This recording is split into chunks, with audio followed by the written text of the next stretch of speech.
জিনিসগুলো সেই জিনিসগুলো সংগ্রহ করেছি এবং সেইগুলো কিভাবে এফেক্টিভ করা যায় সেটা অবশ্যই আমরা চেষ্টা করব, এতে কোনো সন্দেহ নেই। তো একটা হলো যে বাড়তি এখন যেটা এসছে সেটা হলো যে 10টি নলেজ এরিয়া। এই নলেজ এরিয়াটা কমপ্লিট করে এরপরে আসবে হলো অ্যাজাইল অ্যাপ্রোচটা। কারণ আপনারা দেখেছেন যে প্রশ্ন আমরা যে সমস্ত কোশ্চেন গুলো আপনাদের সাথে শেয়ার করছি চ্যাপ্টার ওয়াইজই আমরা প্রশ্ন শেয়ার করছি। তো এই প্রশ্নগুলোর ভিতরে অ্যাজাইল অ্যাপ্রোচ বলতে একটা জিনিস আছে, এই অ্যাজাইলের বেশ কিছু প্রশ্ন কিন্তু আছে এবং এখন নতুন যে পরীক্ষার প্যাটার্ন সেখানে কিন্তু আসলে যদিও পিপল প্রসেস এবং আরেকটা দিয়ে টোটাল 100 মার্কস, এর ভিতরে পিপলে হলো 42%, প্রসেসে হলো 50, আর বাকি 8 হলো প্রজেক্ট এনভায়রনমেন্ট। এই এনভায়রনমেন্ট নিয়ে টোটাল 100 নম্বর। বাট আবার এই যে প্রশ্নগুলোর ভিতরে অ্যাজাইল অ্যাপ্রোচটাকে কিন্তু সব ক্ষেত্রেই গুরুত্ব দেওয়া হয়েছে। তবে এটা আরেকটা জিনিস হলো যে প্রজেক্ট ম্যানেজমেন্টে বা পিএমআই এর যতগুলো সার্টিফিকেশন আছে এর একটা সার্টিফিকেশন হলো অ্যাজাইল সার্টিফিকেশন, অর্থাৎ অ্যাজাইল সার্টিফিকেশন একটা আলাদা কিছু।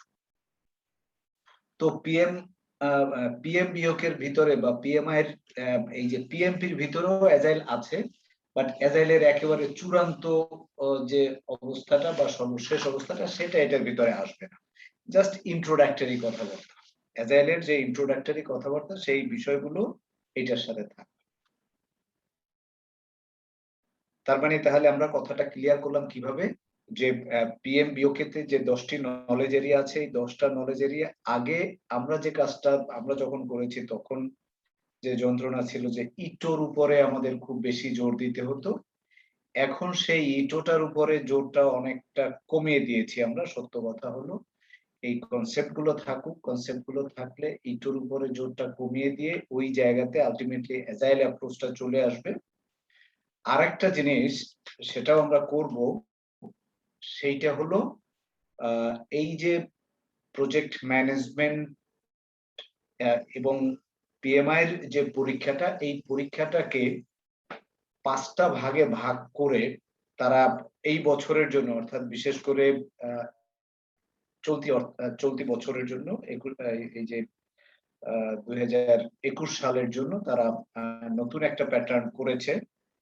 তো আমরা সেটাও সংগ্রহ করেছি এবং সেটাও আপনাদের সাথে শেয়ার করব। তো আমাদের আইডিয়াটা হলো কি, যে আমরা খুব দ্রুত গতিতে এখন এই যে চ্যাপ্টার যে কয়টা বাকি আছে, অর্থাৎ আমরা এখন পর্যন্ত আমার ধারণা প্রায় কয়টা চ্যাপ্টার আমরা শেষ করেছি, 6টা চ্যাপ্টার বোধহয় শেষ করেছি।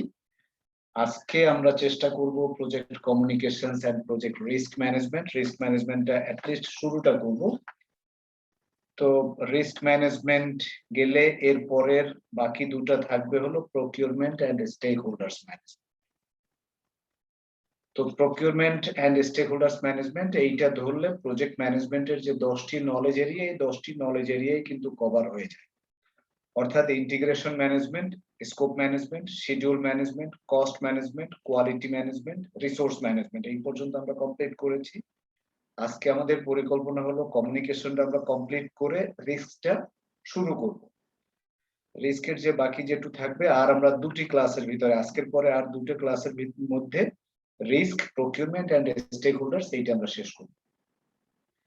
আমরা খুব আনন্দিত যে আমাদের প্রকিউরমেন্টটা আমাদের মাসুদ প্রকিউরমেন্টটা করবেন। আমরা নেক্সট ক্লাসে প্রকিউরমেন্টটাকে গুরুত্ব দিয়ে এবং সেটা মাসুদ ঠিক করবেন। এবং শামীম আছেন, শামীম স্টেক হোল্ডার ম্যানেজমেন্টটা নিয়ে সাথে থাকবেন, রিস্ক ম্যানেজমেন্টটা আমরাই কমপ্লিট করব।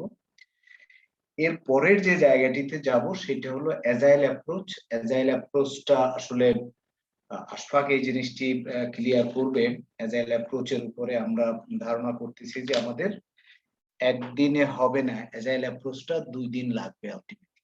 কারণ ফান্ডামেন্টালস বা এলিমেন্টারি লেভেলের যে অ্যাজাইল অ্যাপ্রোচ যে জিনিসগুলো আছে, সেই জিনিসগুলো অ্যাজাইল অ্যাপ্রোচটা সেটা আশফাক কমপ্লিট করবে। এই কমপ্লিট করার পরে আমরা যে জায়গাতে যাব সেটা হলো পিএমআই এর ওদের একটা পাবলিকেশন আমরা সংগ্রহ করেছি, সেইখানে প্রজেক্ট ম্যানেজমেন্টের এই যে পিউপিলটার কে কেন্দ্র করে দুটা চ্যাপ্টারে নিয়ে আসা হলো, প্রসেসটাকে আবার দুটা চ্যাপ্টারে নিয়ে আসা হলো, এবং ফাইনাল যেটা সেটা একটা চ্যাপ্টার। অর্থাৎ এই যে 5টা চ্যাপ্টার আছে, ওই 5টা চ্যাপ্টার জাস্ট এটা একটা রিভিশনের মতো, ওই 5টা চ্যাপ্টারও একটা রিভিশনের মতো হবে। সেই রিভিশনটাও আমরা কিন্তু যখন ওই রিভিশনে 5টা চ্যাপ্টার অর্থাৎ একেবারে পরীক্ষার জন্য যে জিনিসগুলো দরকার সেই জায়গাতে কিন্তু আমরা আলটিমেটলি যাব। তাহলে কথাটা আমি ক্লিয়ার করি আবার, যে আমরা পিএমবিওক এর 10টি নলেজ এরিয়া মোটামুটি একটা ধারণা দেওয়ার চেষ্টা করতেছি আপনাদেরকে। এই পিএমআই এর 10টি নলেজ এরিয়া যখন আমরা কমপ্লিট করব, কমপ্লিট করেই আমরা চলে যাব অ্যাজাইল অ্যাপ্রোচ। অ্যাজাইল অ্যাপ্রোচে আমাদের 2 দিন লাগবে। অ্যাজাইল অ্যাপ্রোচটা কমপ্লিট করে আমরা এই বছরের ভিতরে পিএমআই এর যে পিএমবিওক এর বা পিএমপি পরীক্ষার জন্য যে 5টি আবার এরিয়াতে ভাগ করেছে, পিপলটাকে 2টা, প্রসেসটাকে 2টা, এবং আরেকটাকে একটা, অর্থাৎ ওই 5টা চ্যাপ্টার নিয়ে হয়তো আমাদের 4 দিন বা 5 দিন ক্লাস বোধহয় লাগবে, তাই না আশফাক? ওইটা বোধহয় 4 দিন বা 5 দিনই লাগবে। তো এইটা করতে পারলে আমাদের ধারণা যে আমরা ইনশাল্লাহ আমাদের কোর্স আমরা কমপ্লিট করতে পারবো। আর সেই ক্ষেত্রে আমাদের কাছে যে স্টক যেটা আছে, অর্থাৎ 1600 প্রশ্নের স্টক আছে। সো প্রিয় সহকর্মীবৃন্দ, আপনি দেখেন আপনাদের সাথে আমরা ছোট্ট একটা জিনিস একটু শেয়ার করেছি আজকের এইখানে। প্রশ্নগুলো বেশ কিছু প্রশ্ন আমি দিয়েছি। অবশ্য আমাদের ইনিশিয়াল ধারণা ছিল যে এতগুলো প্রশ্ন একবারে দিব না, দিলে একটু যন্ত্রণা মনে হতে পারে যে এত এত এত এত বেশি। তো যাই হোক, গত ক্লাসে ডিজি মহোদয় বললেন যে বাকি যে প্রশ্নগুলো আছে, আমরাও চিন্তা করলাম যে ঠিক আছে, এখন তো আসলে পড়ার যা তার চেয়ে প্র্যাকটিসের মধ্যেই বেশি ঢুকতে হবে। যেমন আমরা স্কোপ আলোচনা করেছি, স্কোপের অলরেডি 50টা প্রশ্ন দেয়া আছে, তারপরে 51 থেকে 117 পর্যন্ত এই যে প্রশ্নগুলো সব এখানে প্রশ্ন আছে। অর্থাৎ এখন থেকে আপনি মোটামুটি ভাবে এনাফ জিনিস কিন্তু আপনার হাতে চলে এসছে। অর্থাৎ স্কোপ, এই যে শিডিউল রিলেটেড এখানে বাকি 51 থেকে 100 পর্যন্ত, কস্ট অর্থাৎ কস্ট ম্যানেজমেন্টে অলরেডি 50টা প্রশ্ন দেয়া আছে, আর বাকি এখানে আরো 28টা প্রশ্ন আছে, সেই প্রশ্ন আমরা এখানে দিলাম। কোয়ালিটি ম্যানেজমেন্টের যে প্রশ্নগুলো সেখানে দিলাম। রিসোর্স ম্যানেজমেন্টে বেশ কিছু প্রশ্ন আছে, সেই রিসোর্স ম্যানেজমেন্টে। তার মানে প্রশ্নগুলো এখানে দেয়া। আপনি যেটা করবেন, চ্যাপ্টারটা পড়ার পরে চ্যাপ্টার কোনগুলো পড়বেন সেটাও আমরা দেখিয়ে দিয়েছি। এটা আসলে পড়াশোনা তো নিজেকেই বেশি করতে হবে, এতে তো কোনো সন্দেহ নেই। এবং আর এইটার যে মেসেজ যেটা, সেটা তো আপনি বুঝতেই পারেন। আমরা যেহেতু ফরচুনেটলি সিপি2 তে যারা কাজ করি, প্রজেক্ট নিয়েই কাজ করি, তো সেইটা আজকে আমরা মোটামুটি দেখবো হলো কমিউনিকেশনস ম্যানেজমেন্ট, এটা কমপ্লিট করব। প্রজেক্ট রিস্ক ম্যানেজমেন্ট এটা অ্যাটলিস্ট শুরু করব। এটা শুরু করে কমিউনিকেশনস এন্ড রিস্কের কিছু আছে। আর একটা যে কাজ করতেছি সেটা হলো, যেটা যখন আলোচনা করি, একটা চ্যাপ্টার যখন কমপ্লিট হয়, সেই চ্যাপ্টারের উপরে একটা সার সংক্ষেপের মতো কিন্তু আমরা দিয়ে দেই। অর্থাৎ যেমন রিসোর্স ম্যানেজমেন্টে যখন আলোচনা করলাম, সেই আলোচনায় যে সমস্ত বিষয়গুলো ছিল, এক নজরে যখন আপনি ওই বইটার চ্যাপ্টারটা কমপ্লিট করবেন, তারপরে এইটা একবার একটু দেখলে জিনিসটা ক্লিয়ার হয়ে যায় আমার ধারণা। তো এই হলো আমাদের পরিকল্পনা এবং আমরা যেভাবে এগুচ্ছি। এখন এইটার বিষয়ে আপনাদের যদি কারো কোনো মন্তব্য মতামত থেকে থাকে তাহলে আমাদেরকে যদি একটু শেয়ার করেন, আমরা খুবই কৃতজ্ঞ।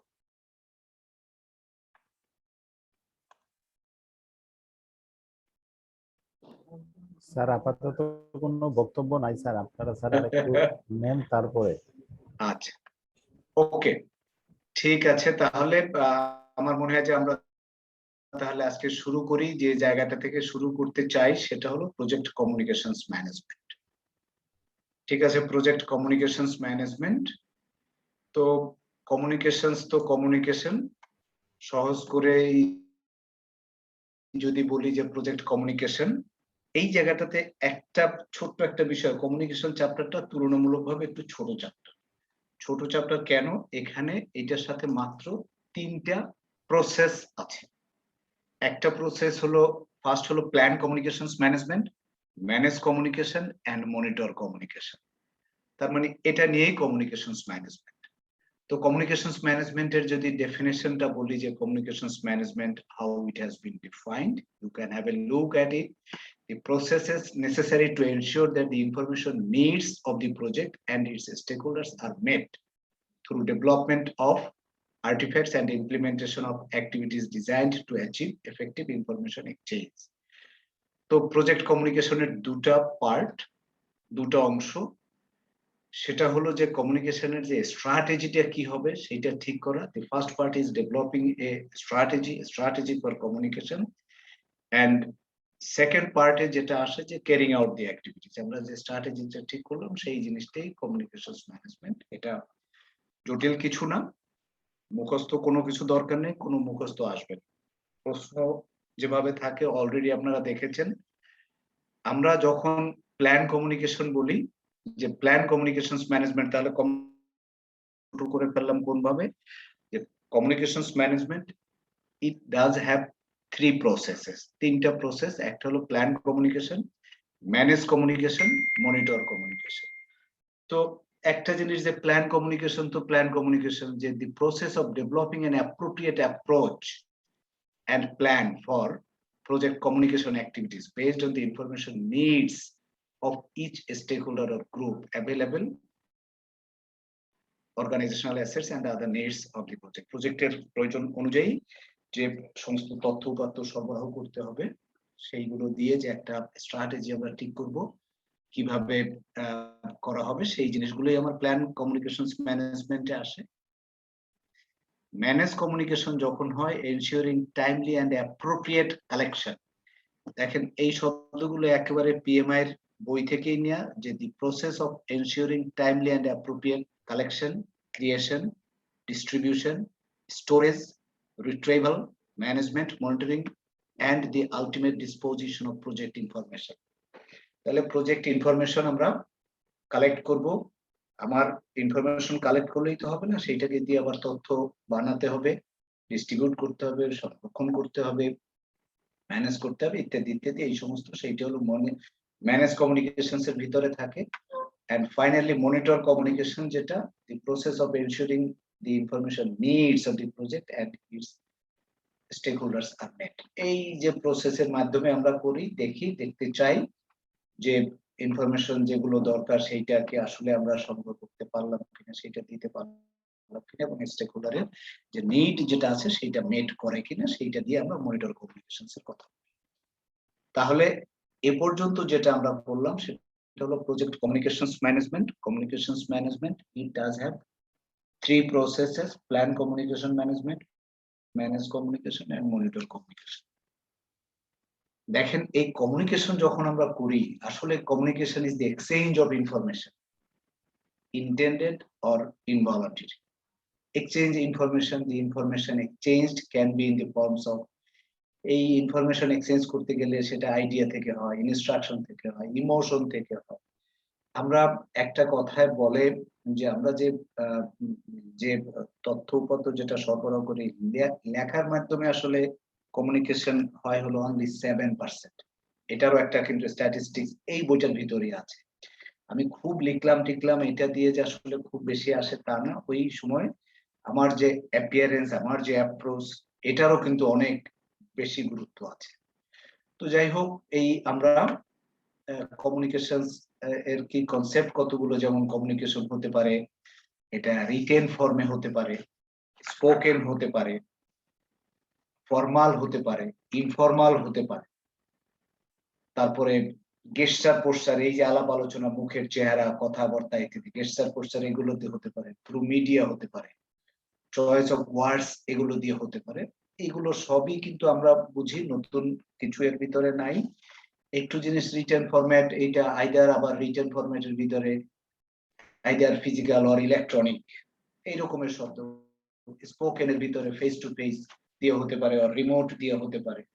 ফর্মাল অর ইনফর্মাল এর ভিতরে সেটা ফর্মাল চ্যানেল দিয়ে হতে পারে, সোশ্যাল মিডিয়া দিয়ে হতে পারে, চিঠি দিয়ে হতে পারে, সোশ্যাল মিডিয়ার মাধ্যমেও কিন্তু আসলে কমিউনিকেশন হয়। গেস্টার পোস্টার, এই যে অনেক সময় মুখের আকার, হাত পা ইত্যাদি ইত্যাদি, ফেসিয়াল এক্সপ্রেশন, এই জিনিসটাকে বলি।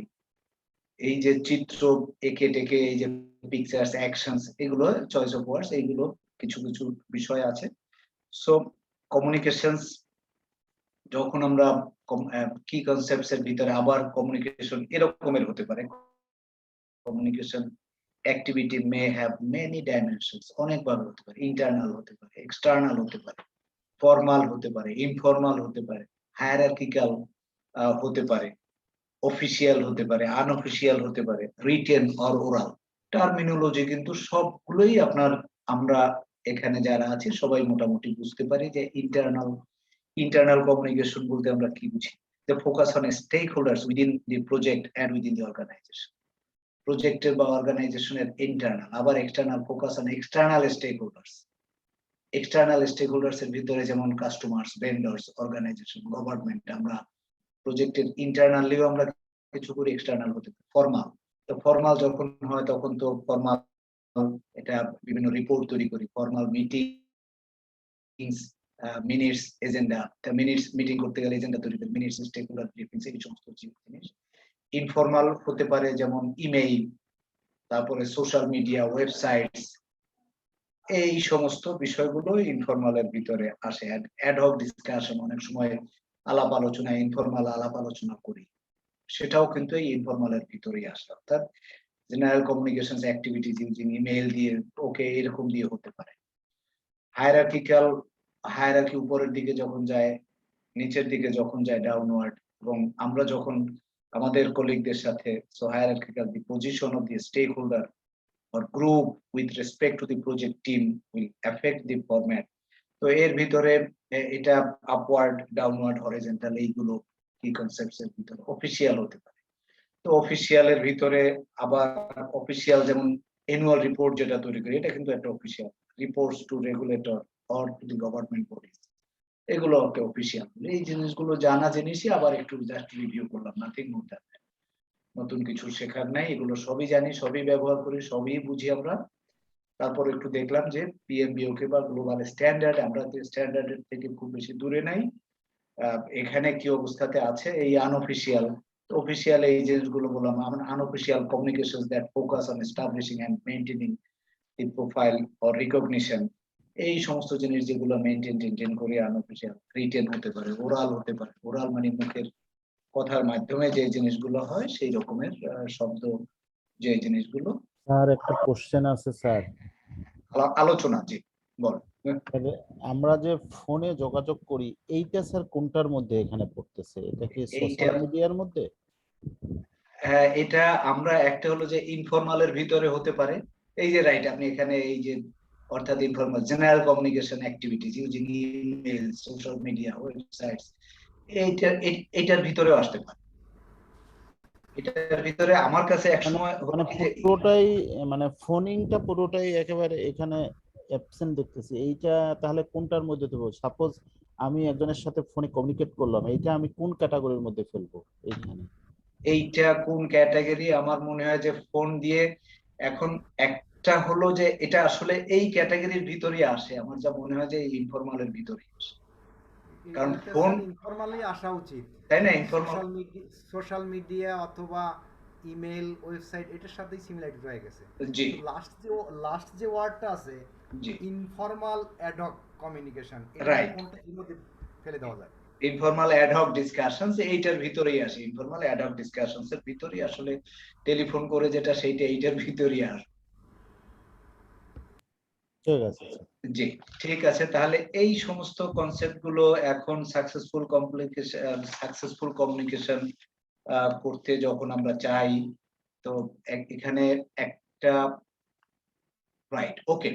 সো কমিউনিকেশনস প্রজেক্ট থেকে আমরা, communication is a two way process of transferring information from one entity to another. এটা তো একেবারে কথা ক্লিয়ার। একটা আরেকটাকে দিলেই হবে না, আবার সে আবার যাতে বুঝতে পারে, তার কাছ থেকে আবার ফিডব্যাক পাই।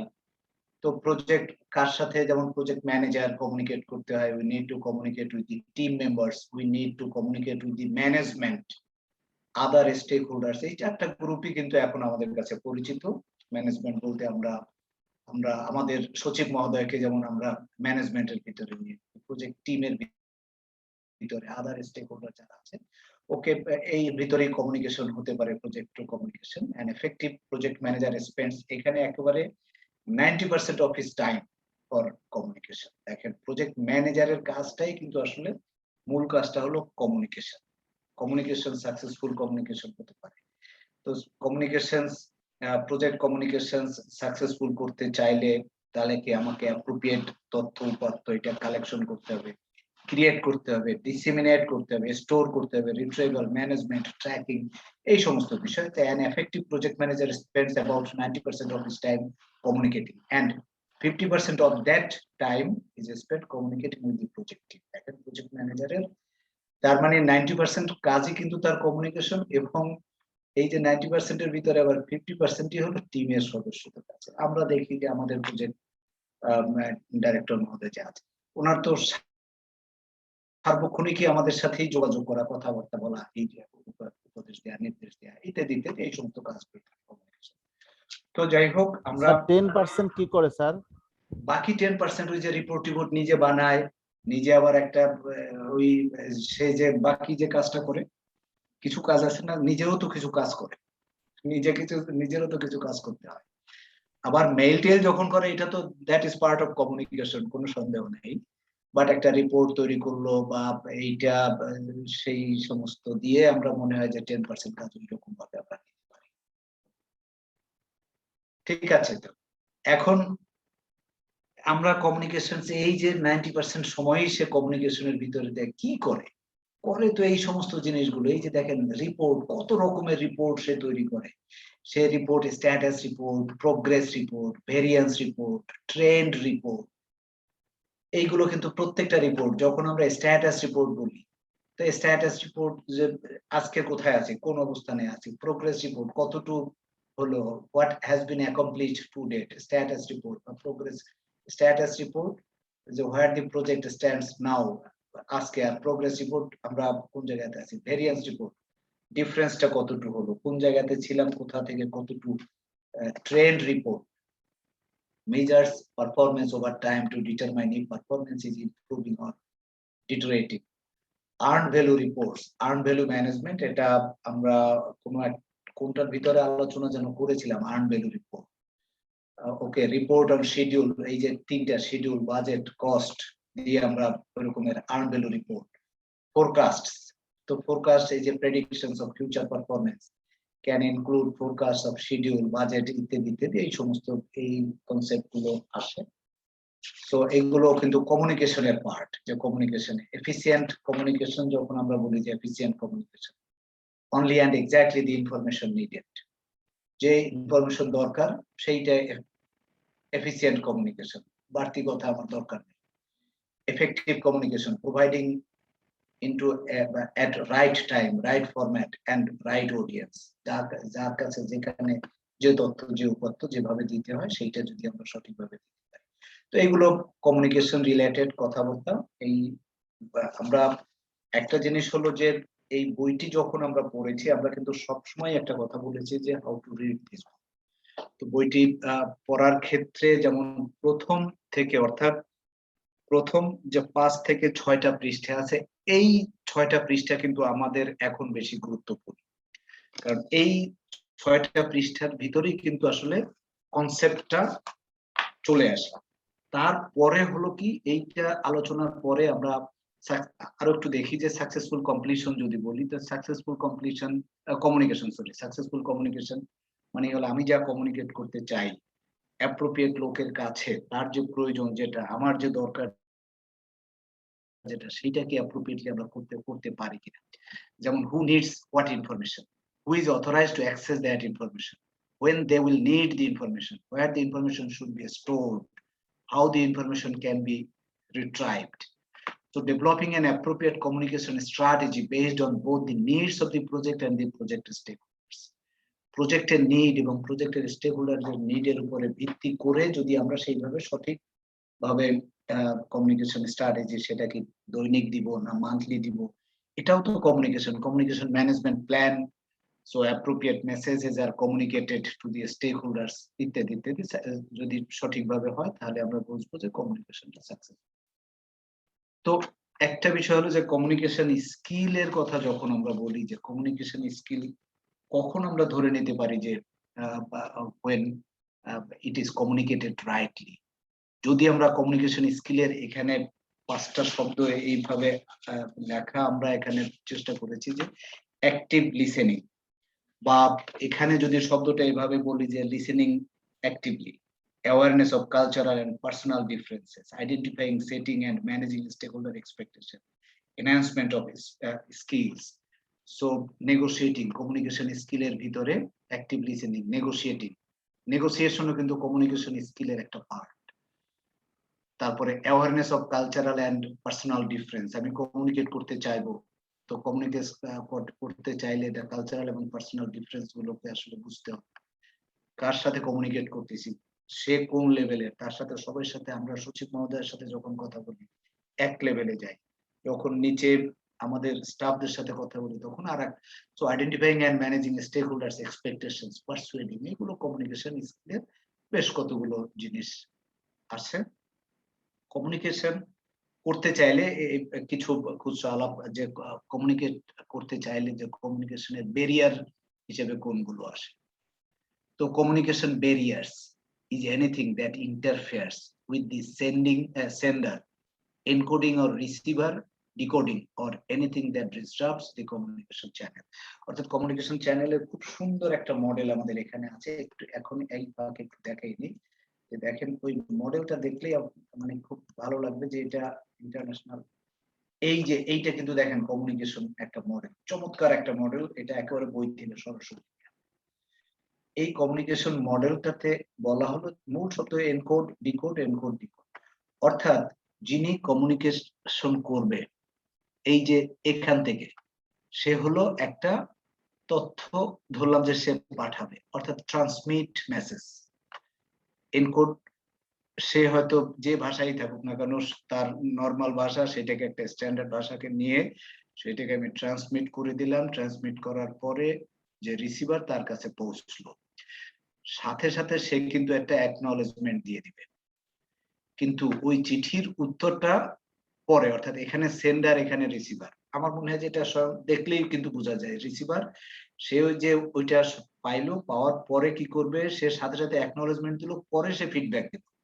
দেখেন অ্যাকনলেজমেন্ট এক জিনিস, ফিডব্যাক কিন্তু আলাদা। ফিডব্যাক দিতে তার সময় লাগবে, 1 দিন লাগবে, 2 দিন লাগবে, 3 দিন লাগবে, এটা নির্ভর করবে আসলে যে what type of message or information he like to share with you.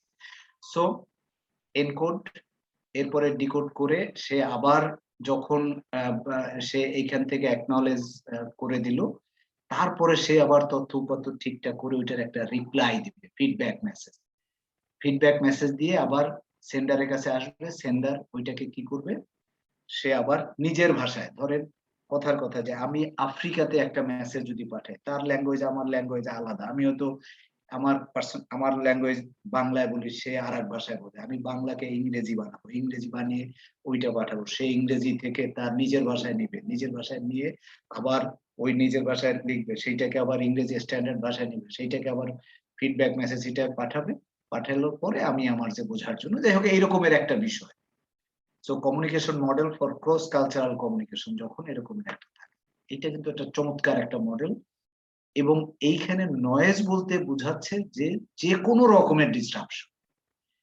এটা এই নয়েজ মানে যে শুধুমাত্র সাউন্ড, শুধুমাত্র পলিউশন না, এটা এমনকি এই যে তথ্যটা যে আমি পাঠাবো, এই পাঠাইতে যে যন্ত্রণা যেটা হলো, এইখানে যদি কোনো ধরনের ডিস্টার্ব হয়, সেটাও কিন্তু নয়েজ হিসেবেই যাবে।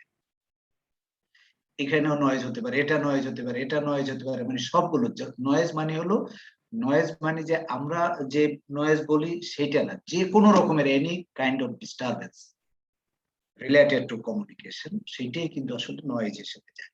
তো কমিউনিকেশনের এটা একটা মডেল। স্যার ওখানে স্যার একটু আমার একটা বিষয় আছে স্যার। হ্যাঁ হ্যাঁ, এখানে স্যার যেটা অ্যাকনলেজমেন্ট যেটা বললেন মেসেজ, এই ঘটনাটা তো ঘটতেও পারে, নাও ঘটতে পারে। যদি আমি মানে সরাসরি উত্তর দিয়ে দেই, ফিডব্যাক দিয়ে দেই, তাহলে হতে তো পারে, অ্যাকনলেজমেন্টটা নাও হতে পারে। নাও হতে পারে। আমি যদি সরাসরি দিয়ে দিই, আবার যদি আমার দিতে 1 সপ্তাহ সময় লাগে মনে করি, তাহলে অ্যাকনলেজমেন্টটা কিন্তু সাথে সাথে যখনই আমরা পাই, আমরা ইভেন ইন্টারনালিও যেগুলো দেই, সাথে সাথে কিন্তু এই আমাদের সরোয়ার ভাইকে দেখছি যে তাকে কোনো একটা দিলে সে সাথে সাথে বলে যে ইয়েস আই গট ইট, এনে কারণে সে রিসিভ করে পরে আবার ফিডব্যাকটা দেয়। মানে ওই যে সাথে সাথে যে আমি আপনার মেসেজটা পেলাম, হুম। এইটা আর ফিডব্যাক মেসেজ কিন্তু একটু আলাদা করে বলা হয়েছে।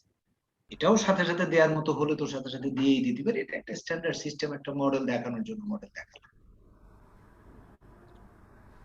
ওকে স্যার, থ্যাংক ইউ স্যার। ঠিক আছে, তাহলে একটা স্ট্যান্ডার্ড এটা আছে। এখন এটা দিয়ে কতটুকু কাজে লাগবে, কিভাবে কাজে লাগাবো, সেটা হলো আমাদের কাজ। সো এই জায়গাতে আমরা কমিউনিকেশন ব্যারিয়ারের, okay, communication barrier is anything that interferes with the sender encoding. তাহলে এখন কিন্তু আমরা বুঝলাম যে এনকোডিং মানে কি, receiver decoding or anything that disturbs the communication channel. এর ভিতরে যদি কোনো জায়গায় কোনো যে কোনো কারণে বাধা হোক না কেন, সেটাকেই আমরা ব্যারিয়ার হিসেবে বলতে পারি। এই বাধা সবসময় যে সাউন্ড পলিউশন হবে তা না, অন্য কোনো কারণে যদি না যায় সেটাও কিন্তু আসলে ব্যারিয়ার। সো অনেক সময় barrier information overload, cultural difference, organisational environment, এগুলো আমি কতগুলো কথা ওখান থেকে, unclear message and wrong format, lack of common experience, physiological barriers, এগুলো যদি থাকে, এগুলোকে সবগুলোকে আসলে কমিউনিকেশন ব্যারিয়ার আমরা বলি। কমিউনিকেশন টেকনোলজি খুব সহজ বিষয়। এইটা আমরা তো মোটামুটি ভাবে এই যে communication technology refers to the various media used for communication, যতগুলো মিডিয়া আছে এক্সাম্পল হিসেবে আমরা এইগুলো পেয়েছি, এখানে দেখালাম। এর বাইরেও যদি অন্য কোনো পন্থা পদ্ধতি থেকে থাকে তা থাকতে পারে।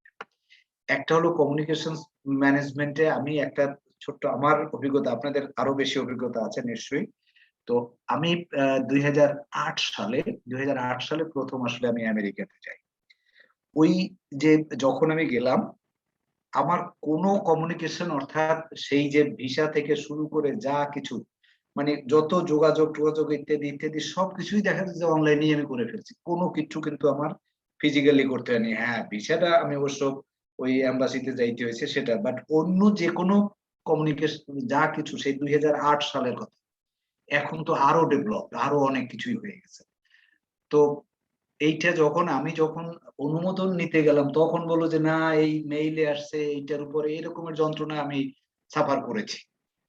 তাই না? ঘটনা ইস্তাহার সাহেব, আপনার এরকম অভিজ্ঞতা থাকতে পারে যে 2008 সালে যখন বললাম যে ঠিক আছে, একটা মেইলের উপরে আবার একটা জিও হয় নাকি, অনেকের কিন্তু বুঝতে এরকমের কষ্ট হয়েছে, সে সময় যন্ত্রণা হয়েছে। তো যাই হোক, কমিউনিকেশন টেকনোলজি আমরা টেলিফোনে, ইমেইলে, ফ্যাক্সে, এই যে আমরা এই ইত্যাদি ইত্যাদি এরকমের জাস্ট।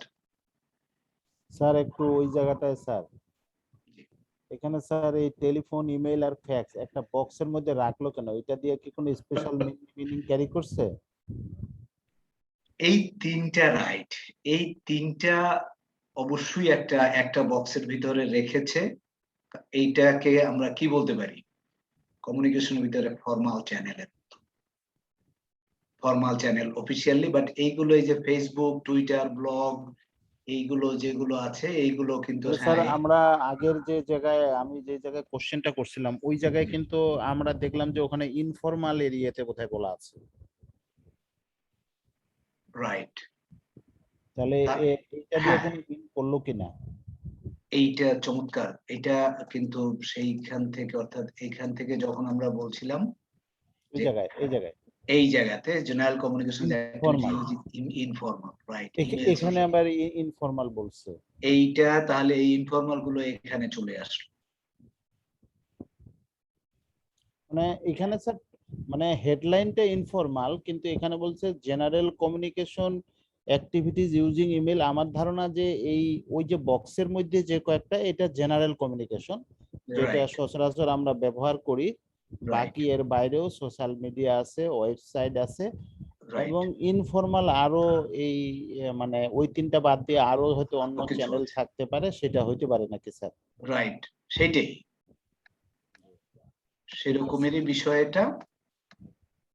এখানে আমরা এই তিনটা এই তিনটা আসলে এই জায়গাতে যদি আরেকটা বলি, এই তিনটাই একেবারে অফিসিয়ালি অ্যাকসেপ্টেবল। বাকি এই যে টুইটার, ফেসবুক এগুলো দিয়েও একরকমের কমিউনিকেশন হয়, বাট এইগুলো বোধহয় অফিসিয়াল কাজে আর আসলে আমরা তো আসলে ব্যবহার ওইভাবে করি না, বা এটা করাও যায় না। সিপিটিউ তে কিন্তু আইএমইডি তে এই ইনফরমালি বেশি ব্যবহার হচ্ছে। আমরা যে হোয়াটসঅ্যাপেই তো সবকিছু এখন করে ফেলতেছি, যত মেসেজ কমিউনিকেশন, কার কাছে কি ইনফরমেশন দরকার, আইএমইডি তো দেখি এখন হোয়াটসঅ্যাপের মধ্যেই আছে। হোয়াটসঅ্যাপে চলে এসছে। তবে স্যার Right. এই বই লেখা হয়েছে 2017-তে, 18-র আগে। নতুন ভার্সনে সব ইনক্লুড হয়ে যাবে মনে হয়। হ্যাঁ, নতুন ভার্সনে, ওই পিএমপি নতুন ভার্সনে সব ইনক্লুড করে ফেলবে। সব ইনক্লুড হয়ে যাবে ওখানে। পিএমপি 2018-তে তো ধরতে পারে নাই। না, শামীম, পিএমপি শামীম। তো ওই রোবটের মতো, ওরা ওইখানে যা লিখছে ওটা যত বছরে হোক ওটাই ফাইনাল। না, কিন্তু ওটা ঠিক আছে, কিন্তু পরের ভার্সনে এটা এডিট করে ফেলবে, রাইট, করে ফেলবে। কারণ এইগুলো তো ডেভেলপমেন্টের সাথে সাথে আসলে পরিবর্তন তো এগুলো হয়। ওকে, কমিউনিকেশন। এরপরে দেখেন কমিউনিকেশন চ্যানেল একটা কথা আছে। চ্যানেল জিনিসটা হলো, ধরলাম যে এই যে 4 জন ব্যক্তি আছে, 1 2 3 4, এর ভিতরে চ্যানেল কয়টা হতে পারে কমিউনিকেশন? যদি একটা টিমে যেমন আমরা কাজ করি, যদি পারমুটেশন কম্বিনেশন আমরা করেছি না, যেমন 5 জন যদি সদস্য থেকে থাকে এবং কমিউনিকেশন 2 জনের ভিতরে হয়, বা 4 জন, যদি এখানে ধরলাম যে 4 জনের ভিতরে, তাহলে 4 জনের ভিতরে কমিউনিকেশন 4C2। মনে পড়ে এই কথাটা, এটা যে পারমুটেশন কম্বিনেশনে আমরা যখন করলাম, অর্থাৎ কমিউনিকেশন 2 জনের সাথে এবং 4 জন আছে ব্যক্তি, তাহলে 4 জনের ভিতরে কমিউনিকেশন হবে কি 4C2। 1 2 3 4, 4C2 তে কত আসে? 4 multiplied by 3 divided by 2। তার মানে 3 4 12, 12 কে 2 দিয়ে যদি ভাগ করি তাহলে হলো 6। দেখেন এখানে চ্যানেল কয়টা? 6টা। 1 2 3 4 5 6। এখন এটা দিয়ে ছোট্ট একটা অঙ্ক আমরা দেখি যে পরীক্ষাতে একটা সময় যখন অঙ্কের আধিক্য ছিল তখন এরকম একটা আছে। এইটা যদি একটু চিন্তা করি যে given that communication takes place between 4 members of a team, তো 4 members of a team, there are 6 unique channels of communication that exist.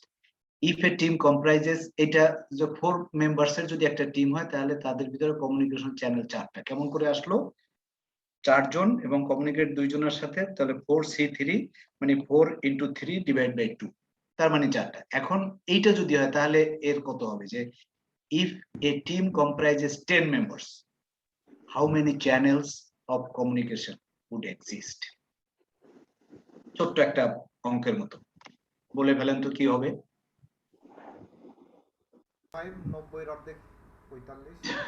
Right, statistician একেবারে ক্লিয়ার। তাহলে কথাটা কি ক্লিয়ার হলো যে 90-এর অর্ধেক মানে 45। তার মানে if a team comprises 10 members, how many channels of communication would exist? মানে 10C2, তার মানে 10 into 9 divided by 2, তার মানে 45। সো এটার জন্য আসলে এরকমের একটা ফর্মুলা আছে। ফর্মুলাটা কি? এই ফর্মুলাটা হলো communication channel formula. Communication channel এই ফর্মুলাতে n into n minus 1 divided by 2, n into n minus 1 divided by 2। n যেহেতু এখানে 10, তাহলে 10 into 10 minus 1 by 2, এটা মিলে এখানে যেহেতু কত আছে, n এর মান আছে 10, তার 10 এখানে বসালে এরকমের 45। এরকমের মোটামুটি মাঝে মধ্যে আমরা দেখি যে পরীক্ষাতে এরকমের 2-1টা অঙ্ক খুব ছোট আকারে। একটা জিনিস থাকে যে একটা টিমে প্রজেক্ট ম্যানেজার আছে, তার সাথে আরো 5 জন লোকে কাজ করে। তো এখন ওই জায়গাতে যে প্রজেক্ট ম্যানেজার আছে, he will also be included. ওইখানে একটু প্রশ্নটা অনেক সময় ধরতে, অনেক সময় আমরা ওই ভুলটা করি, বাট টোটাল সংখ্যাটা কি কিন্তু বিবেচনায় নিতে হবে। ঠিক আছে, তাহলে কমিউনিকেশন চ্যানেল এটা কিন্তু একটা অঙ্ক, এবং এটা অঙ্কটা আসলে পরীক্ষাতে দেখা যায়, আসে এই রিলেটেড। একটু চিন্তা করে, মূল ফর্মুলা হলো n into n minus 1 divided by 2, number of channel, communication channel. এখন যদি আমরা দেখি যে প্রজেক্ট কমিউনিকেশনস ম্যানেজমেন্ট, এতক্ষণ তো আলাপ আলোচনা নরমাল করলাম, এখন আমরা দেখি যে প্রজেক্ট কমিউনিকেশনস ম্যানেজমেন্টে 3টা প্রসেস আছে। 3টা প্রসেস মানে হলো plan communication, manage communication, monitor communication. শুরু যখন আমরা করেছিলাম তখনই কিন্তু এটা দেখানোর চেষ্টা করেছি যে plan communication is the process of developing an appropriate approach, like an appropriate approach and plan for project communications activities. এই অ্যাক্টিভিটিস বলতে আমরা কি বুঝবো, এখানে স্টেক হোল্ডার আছে, বিভিন্ন গ্রুপ আছে, অর্গানাইজেশনাল অ্যাসেট আছে, সেই সব জিনিসগুলো নিয়ে যাতে আমরা বিবেচনায় নিয়ে আসতে পারি। সো প্রজেক্ট কমিউনিকেশনস ম্যানেজমেন্ট, এরপরে হলো ম্যানেজ কমিউনিকেশন, মনিটর কমিউনিকেশন, তিনটা প্রসেস। অন্যতম ছোট্ট একটা চ্যাপ্টার কিন্তু প্রজেক্ট কমিউনিকেশন চ্যাপ্টারটা পিএমবিও কে 10টা চ্যাপ্টারের ভিতরে অন্যতম ছোট একটি চ্যাপ্টার, খুব কম সময়, এটা হাফ অ্যান আওয়ার 45 মিনিট সময়ের মতো লাগবে। এটা আপনি নিজে যখন করবেন আপনার জন্য ম্যাক্সিমাম 1 ঘন্টা সময় লাগবে, 1 থেকে 1.5 ঘন্টা সময় এনাফ। তো যাই হোক, তারপরও আমরা একটু দেখি যে প্ল্যান কমিউনিকেশন ম্যানেজমেন্টের প্রসেসটা কি। দেখেন, দি প্রসেস অফ ডেভেলপিং। একটু কথা আছে স্যার। জি হ্যাঁ, স্যার, আগের যে স্লাইডটাতে এখানে প্রত্যেকটা ইয়েতে আমরা দেখি যে একটা ক্লোজিং পার্ট আছে, এই জায়গাটায় কমিউনিকেশনে ক্লোজিং নাই কেন? না, ক্লোজিং তো সবটাই নাই, তো ক্লোজিং মাত্র একটাই আছে। এটা আপনার দেখেন, আমরা কিন্তু যখন আমরা এই যে 10টা নলেজ এরিয়া বলছিলাম, এবং 10টা নলেজ এরিয়ার ভিতরে মোট প্রসেস কয়টা ছিল? 49 প্রসেসের ভিতরে ক্লোজিং এর ভিতরে মাত্র একটা। ঠিক আছে, ইনিশিয়েশনে আছে 2টা, প্ল্যানিং এ ছিল 24টা। মনে আছে আমরা ওই প্রথম দিকে যে আলোচনা করেছি? এখন মনে পড়ছে স্যার, এখন মনে পড়ছে। তা ক্লোজিং এ কিন্তু, আর ক্লোজিং এ একমাত্র ইন্টিগ্রেশন ছাড়া আর ক্লোজিং এ কোথাও পাবেন। তো এর ভিতরে যে প্ল্যানিং এ আছে একটা, এক্সিকিউশনে একটা, মনিটরিং এন্ড কন্ট্রোলিং একটা আছে। তো প্ল্যানিং এ আছে যেটা প্ল্যান কমিউনিকেশনস ম্যানেজমেন্ট। এটা প্ল্যান কমিউনিকেশনস ম্যানেজমেন্ট বলতে আসলে এই যে প্রত্যেকটা কিন্তু এরকম 3টা সেন্টেন্সের কথা বলেছিলাম। 3টা সেন্টেন্স, একটা জিনিস কিন্তু আমরা চাই যে আপনি যে এই পাওয়ার পয়েন্ট বেসড দরকার নেই, আজকে আলোচনার জন্য আমরা একটু পাওয়ার পয়েন্ট নিচ্ছি, বাট এরপরে আপনি একবার দেখে নেবেন তো আপনার তো মুখস্থ কোনো কিছু আসবে না, কোনো পরীক্ষায় মুখস্থ লিখতে হবে না। বোঝার জন্য আমার মনে হয় যে বইটা থেকেই কিন্তু আপনি পড়বেন। তো প্ল্যান কমিউনিকেশন, দেখেন, the process of developing an appropriate approach and plan for project communications activities based on the information needs of each stakeholder or group, available organizational assets and needs of the project. তার মানে এটা stake হোল্ডারদের জন্য প্রয়োজন হতে পারে, available organisational assets, needs of the প্রজেক্টের জন্য যে তথ্য উপাত্ত সংগ্রহ করলাম। দি কি benefit of this process is a documented approach to effectively and efficiently engage stakeholders by presenting relevant information in a timely manner. Or the process is performed periodically throughout the project as needed. তার মানে আমরা এই যে process গুলোর কথা, প্রত্যেকটা প্রসেসেই কিন্তু এই যে 3টা সেন্টেন্স বলছি, লাস্ট সেন্টেন্সটা হলো এইটা, দি প্রসেস। কোনটা বলা আছে যে একবারই করবেন, যদি লাগে একেবারে, আমরা যেমন প্ল্যানিং ডকুমেন্ট যে 20টা আছে ওইটা যখন তখন অত বেশি পরিবর্তন করা যায় না, কিছু আছে যে যখন লাগবে তখনই করেন। বাট এই কমিউনিকেশনস এর ক্ষেত্রে এটাও কিন্তু পিরিয়ডিক্যালি বলা আছে, যেমন আমরা প্রতি মাসে একবার করে আইএমইডির কাছে রিপোর্ট পাঠাই, তার মানে মান্থলি। এই মান্থলি যে শব্দটা বললাম, এইটি আসলে পিরিয়ডটাকে ডিফাইন করা হয়েছে মান্থলি হিসেবে, পিরিয়ডিক্যাল। ঠিক আছে, তাহলে প্ল্যান কমিউনিকেশন চ্যাপ্টারটা দেখেন যে শুরুতে হলো এই 3টা সেন্টেন্স, এই 3টা সেন্টেন্স দিয়ে হলো এইটা কি করবেন, এইটা হলো প্ল্যান কমিউনিকেশনস ম্যানেজমেন্ট। আমার এটা এখানে একটা ইট্টো আছে, আমরা আবার বলছি, বারবার বলছি, একসময় আমরা এগুলো মুখস্থ করতাম, এখন এগুলো মুখস্থ করার দরকার নেই, আপনি এটা একবার একটু দেখে যাবেন। তো এটার ভিতরে, ইট্টোর ভিতরে inputs, tools and techniques and output. So plan communications ম্যানেজমেন্টের major output that we will get is communications management plan. এই communications management plan পাইতে হলে আমার এই সমস্ত জিনিসগুলো দিতে হবে। কি দিতে হবে দেখেন, সেই প্রজেক্ট চার্টার, বিভিন্ন প্রসেসের জন্য কিন্তু প্রজেক্ট চার্টারের শব্দটা বলেছি। তো প্রজেক্ট চার্টার দিতে হবে, প্রজেক্ট ম্যানেজমেন্ট প্ল্যান, এরকমের 2টা, যে resource management plan, stake holder engagement plan, project documents এর ভিতরে রিকোয়ারমেন্টস ডকুমেন্টেশন, এইগুলো, এই ইনপুট গুলো দিলাম, এখান থেকে আউটপুট আসবে। এখন এই টুলস এন্ড টেকনিক্স যে কাজগুলো আমাকে করতে হবে, যে পদ্ধতিতে যেতে হবে, সেই জিনিসগুলো কি। এখানে একটা হলো যেমন এক্সপার্ট জাজমেন্টের কথা আর বাড়াতে চাই না।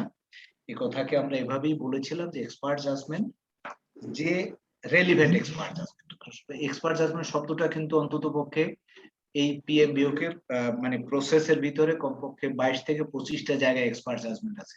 তো একই এক্সপার্ট জাজমেন্ট না, প্রত্যেকটা এক্সপার্ট জাজমেন্ট কিন্তু আলাদা। এখানে কমিউনিকেশন এক্সপার্ট সে তার যে মন্তব্য মতামত, তার যে কাজ কারবার, সেই রকমের যে বিষয়গুলো। এরপরে টুলস এন্ড টেকনিক্স এর ভিতরে আমরা যখন বলি যে কমিউনিকেশন রিকোয়ারমেন্ট অ্যানালাইসিস, কমিউনিকেশন কাকে কোথায় কিভাবে দিতে হবে, কমিউনিকেশন টেকনোলজি যেটা আমরা ব্যবহার করব, কমিউনিকেশন টেকনোলজি কিভাবে হতে পারে, এই যে কমিউনিকেশন টেকনোলজির কিছু আছে, কমিউনিকেশন মডেল, কোন জায়গায় যেন একটা মডেল দেখানোর চেষ্টা করেছিলাম, ওই যে এনকোড ডিকোডের একটু আগে যে দেখালাম যে model, retail model, communication method. এই কমিউনিকেশন মেথডের ভিতরে পুশ কমিউনিকেশন, পুল কমিউনিকেশন এরকমের কিছু শব্দ কিন্তু আছে। ইন্টারঅ্যাক্টিভ কমিউনিকেশন, পুশ কমিউনিকেশন, পুল কমিউনিকেশন, এগুলো কিন্তু কি বলা হয় কমিউনিকেশন মেথড। ঠিক আছে, তাহলে কমিউনিকেশন মেথডস 3 রকমের আছে। কমিউনিকেশন মডেল, ওই যে একটু আগে যে মডেলটা দেখালাম, এই যে এইটাই হলো সেই কমিউনিকেশন মডেলের, এইটা একটা মডেল। আবার কমিউনিকেশন এটার ভিতরে যে সমস্ত পার্টিগুলো কাজ করতে হয়, যেমন sender, receiver, medium, feedback, noise, encode, decode, কথা কিন্তু এটা বোঝা যায়। Sender, the person who needs to initiate the communication. Receiver, the person who gets the message. Medium, the thing used to transmit the message. Feedback, a response to a message. Noise, something that interferes with the message. A something that interferes. এই noise মানে যে শুধুমাত্র মানে টেকনোলজির কারণে একটা হবে তা না, যে কোনো কারণে, যে কোনো ডিস্টারবেন্স যদি হয় সেটা নয়েজ হিসাবে আসবে, এনকোড। তো এই কমিউনিকেশন মডেল আমরা এখানে বললাম যে কমিউনিকেশন মডেল। আর মেথডে যখন আমরা বলি যে মেথড কিরকমের, এখানে দেখেন 3 প্রকারের মেথড বলি। একটা হলো ইন্টারঅ্যাক্টিভ কমিউনিকেশন, পুশ কমিউনিকেশন, পুল কমিউনিকেশন। এই যে ইন্টারঅ্যাক্টিভ কমিউনিকেশন, পুশ কমিউনিকেশন, পুল কমিউনিকেশন জিনিসটা কি? তো ইন্টারঅ্যাক্টিভ কমিউনিকেশন যে between 2 or more parties performing in a multi-directional exchange of information in a real-time interaction.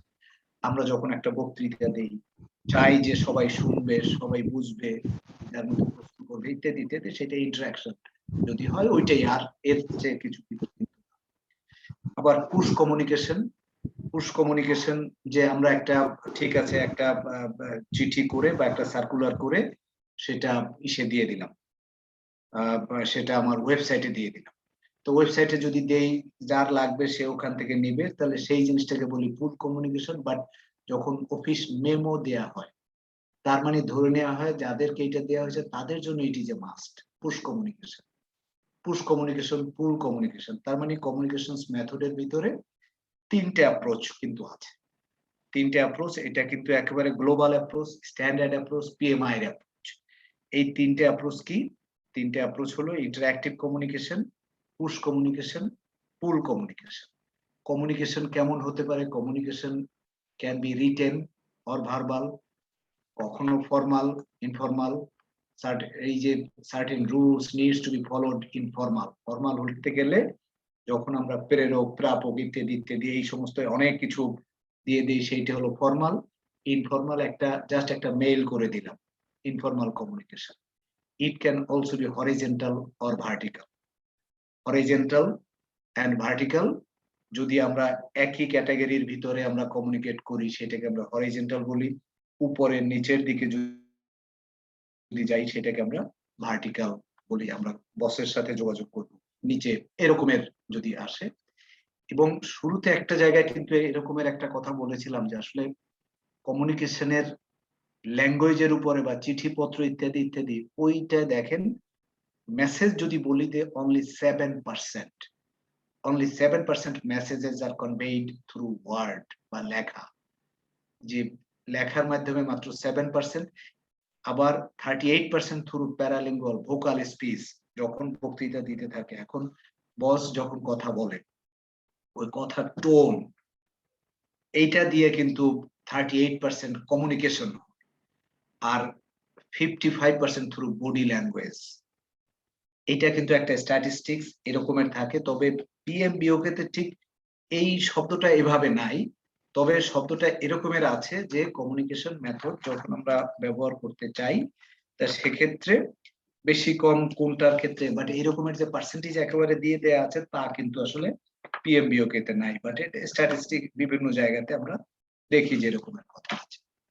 তো কমিউনিকেশন যদি বলি, তা কমিউনিকেশন পসিবল কমিউনিকেশনের জন্য কি, যেমন নোটিশ বোর্ড থাকে, নিউজ লেটার থাকে, in house magazine, e magazine, letters to staff, letters to volunteers, press release, সেটাও কিন্তু কমিউনিকেশন, অ্যানুয়াল রিপোর্টস, ইমেইলস, তারপরে intranets, web portal and other information repositories, phone conservation, conversation, presentations, team briefings বা group meetings, focus group যে আলাপ আলোচনা করি আমরা, discussion, সেটা কিন্তু কমিউনিকেশনের ভিতরে, face to face formal or informal meetings between various stake holders, এই কমিউনিকেশন, বিভিন্ন মিটিং টিটিং ইত্যাদি ইত্যাদি যা কিছু বলি। তাহলে এখন তো আমরা বুঝতে পারি যে আমরা যে প্রজেক্ট ম্যানেজার, ওই যে বললাম যে 90% of his time he spends only for communication, এই কথাগুলোর ভিতর দিয়েই তো বোঝা যায় যে কমিউনিকেশনের ভিতরে কি করে, বা পসিবল কমিউনিকেশন আর্টিফ্যাক্টস এর ভিতরে যে শব্দগুলো আমরা এতক্ষণ বললাম, সোশ্যাল কম্পিউটিং টেকনোলজি বা মিডিয়া, এই যে সমস্ত সবগুলোই কমিউনিকেশনস এর ভিতরে আসে।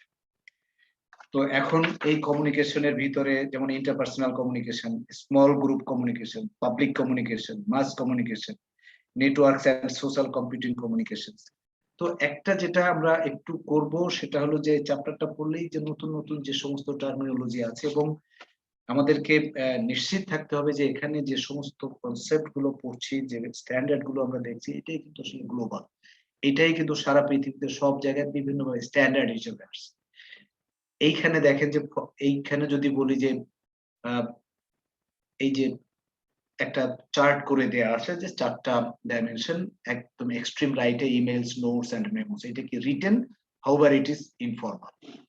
দেখেন রিটেন বাট ইনফর্মাল, আবার রিটেন বাট ফর্মাল, যেমন project charter, project management plan, request for RFP যে আমরা বানাই, এটা রিটেন এন্ড ফর্মাল, একেবারে ফর্মাল, এই সমস্ত এইগুলো হলো ফর্মাল, এটাকে আমরা ইনফর্মাল বললাম। আবার ভার্বাল ইনফর্মাল কমিউনিকেশন, কনভারসেশন, এরপরে presentation, speech, verbal and formal, এই টাইপের মোটামুটি ভাবে। এগুলো কি মুখস্থ করার দরকার আছে? নাই। এগুলোকে আপনি যে আমরা যারা আছে সিস্টেমে মোটামুটি সবাই কম বেশি এগুলো জানি, বুঝে আস্তে আস্তে আস্তে আস্তে এই টার্মিনোলজি গুলোর সাথে একটু মিলিয়ে দিই আর কিছু।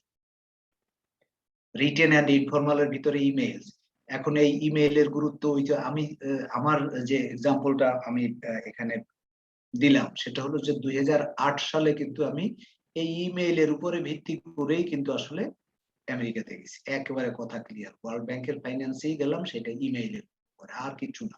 আমার কর্তৃপক্ষ যখন জিও ইস্যু করতে যায় তখন তো বলে যে না, এই ইমেইলের উপরে হবে না, এটার উপরে জিও ইস্যু করতে বহুত যন্ত্রণা গেছে। তো যাই হোক, এরকমের অবস্থা। এখন আর অবশ্যই এই টাইপের প্রশ্ন কেউ করে না, কারণ এখন সবাই মোটামুটি বুঝে। তো এই কমিউনিকেশন মেথড আমরা যে কথাগুলো যে এখান থেকে নিলাম সেটা হলো যে প্ল্যান কমিউনিকেশনের ভিতরে দেখলাম এইগুলো আলটিমেটলি আউটপুট হলো কমিউনিকেশনস ম্যানেজমেন্ট। এর বাইরে যেটা আছে যে ইন্টারপার্সোনাল এন্ড টিম স্কিল, এই যে communication style assessment, political awareness, cultural awareness, data representation, stake holder engagement matrix, আবার মিটিংস যেটা করি এটা কমিউনিকেশন। ওকে, তো প্ল্যান কমিউনিকেশন দিয়ে মোটামুটি এই রকমের বিষয়গুলোই কমিউনিকেশন মেথড টেথড এইগুলো আমরা ক্লিয়ার করলাম।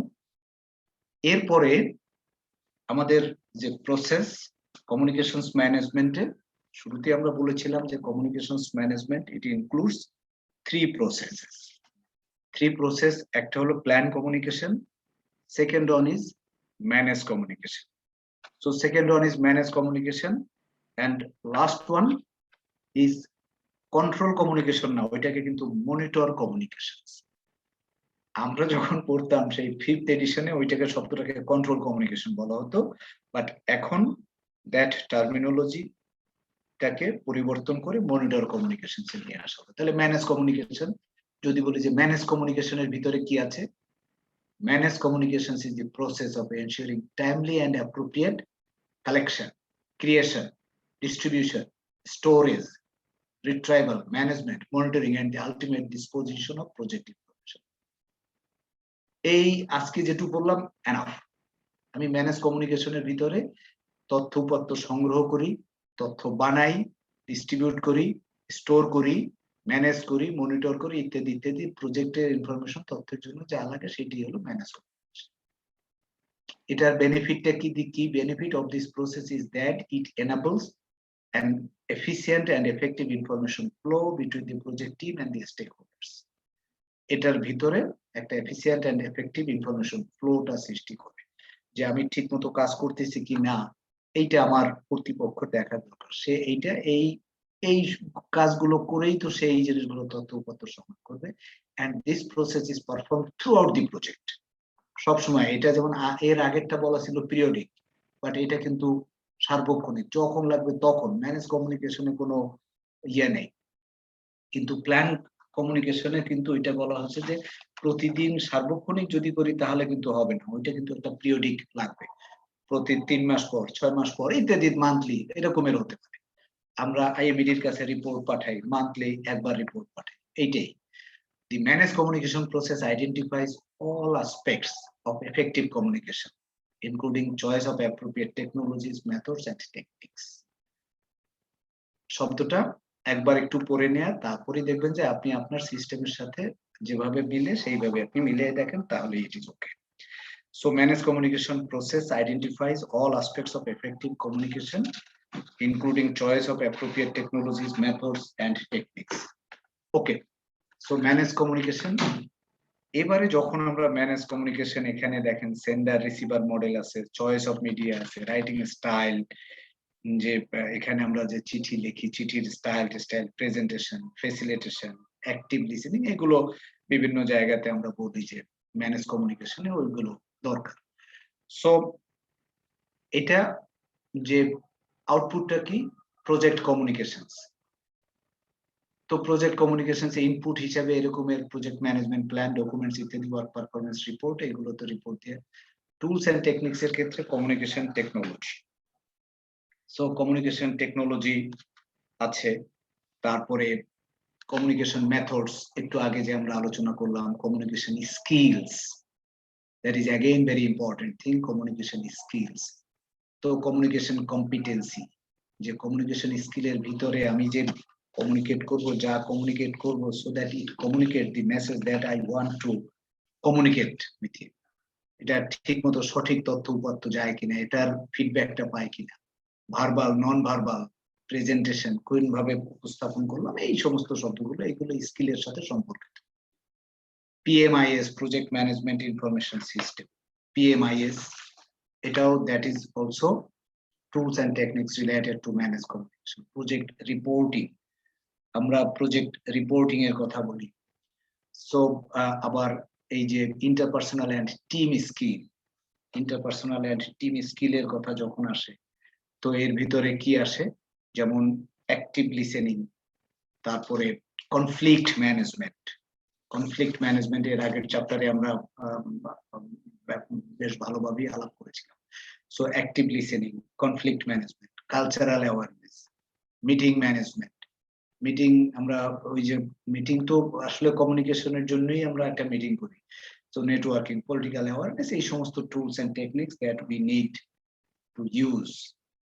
সো এই হলো tools and techniques related to manage communications.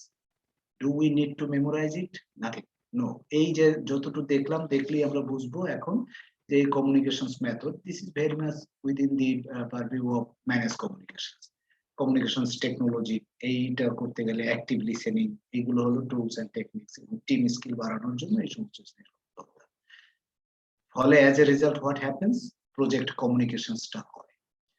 তো প্রজেক্ট কমিউনিকেশনস হলো কমিউনিকেশনস তাহলে এই কমিউনিকেশন ম্যানেজমেন্ট আমরা প্রজেক্ট কমিউনিকেশন আমরা মোটামুটি ভাবে এখান থেকে ক্লিয়ার করে ফেললাম। ফাইনাল ওয়ান হলো মনিটর কমিউনিকেশনস। আবার সেই একই কথা, মনিটর কমিউনিকেশন মানে monitor communications is the process of ensuring the information needs of the project and its stakeholders are met. অর্থাৎ তার স্টেকহোল্ডারের যে তথ্য উপাত্ত যতটুকু দরকার তার প্রয়োজন যেটা সেইটাই যাতে দেওয়া। Monitor communication is the process of ensuring the information needs, তার যতটুকু দরকার আছে সেটাকে এনশিওর করা of the project and its stakeholders are met. কি benefit of this process is the optimal information flow as defined in the communications management plan and stakeholder engagement plan. This process is performed throughout the project. এটা total প্রজেক্টের সার্বক্ষণিকই এটা লাগবে। তো এটার ভিতরে monitor communication, যখন আমরা বলি যে মনিটর কমিউনিকেশন, তো মনিটর কমিউনিকেশনস এর ক্ষেত্রে আউটপুট হলো ওয়ার্ক পারফরমেন্স ইনফরমেশন। এটার কারণ মনিটর কমিউনিকেশন ও work performance information, that is the output change request. এগুলো কিছু আউটপুট আসে, ইনপুট হিসেবে এই সমস্ত দেই। তার মানে project management plan, project documents, এটাকে ওই নতুন করে আর বলবো না। আপনারা আমরা সবাই দেখেছি যে প্রজেক্ট ম্যানেজমেন্ট প্ল্যানিং এ 18টার ভিতরে 3টে হলো ভেরি রেলিভেন্ট। এটা হলো resource management plan, communications management plan, stakeholder engagement. আর প্রজেক্ট ডকুমেন্টস 32টা যে আছে, 32টার ভিতরে এরপরে issue log, lessons learn register, একবার দেখলে দেখাই, আর কিছু না, এটা মুখস্থ করার কিছু নাই। Tools and techniques, expert judgement, project PMIS, project management information system, data analysis, data analysis এর ভিতরে স্টেকহোল্ডার এনগেজমেন্ট, তারপরে স্টেকহোল্ডার এনগেজমেন্ট অ্যাসেসমেন্ট ম্যাট্রিক্স, এইগুলো দিয়েই হলো monitor communication. So monitor communications, এখানে যদি একটা কথা, the impact and consequences of project communications should be carefully evaluated. দেখেন, the impact and consequences of communications এ একটু যদি ভুল হয়ে যায়, একটু যদি যন্ত্রণা সৃষ্টি হয়, তাহলে কত মানে রাইট চ্যানেল, রাইট যে যার যেটা পাওয়ার কথা, যাকে যেটা দেওয়ার কথা তাকেই সেটা দিতে হবে। উল্টা পাল্টা যদি হয়ে যায় তাহলে কিন্তু যন্ত্রণা।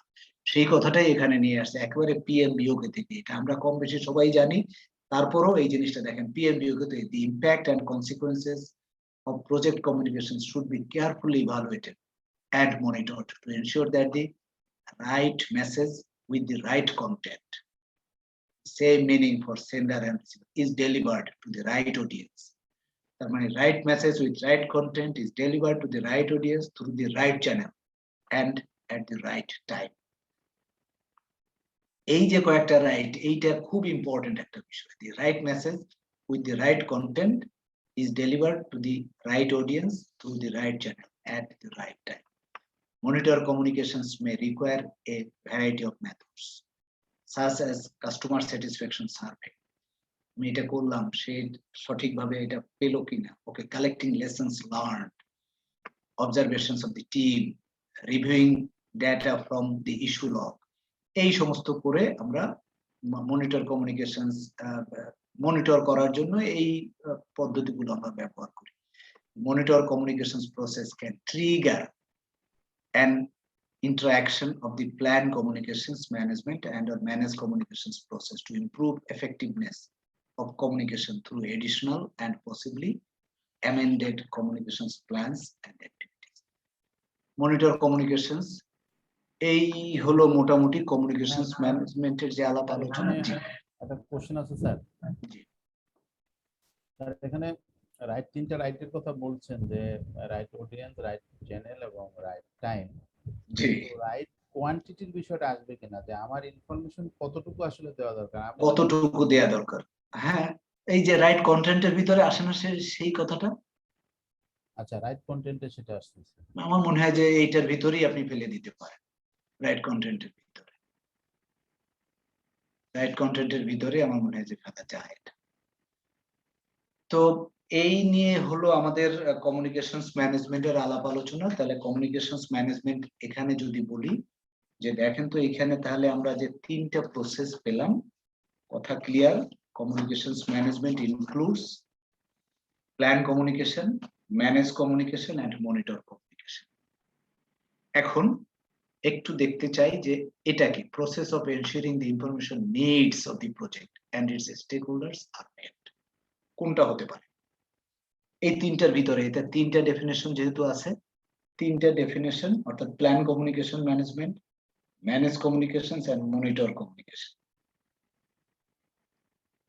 Process of ensuring the information needs of the project and its stakeholders are met.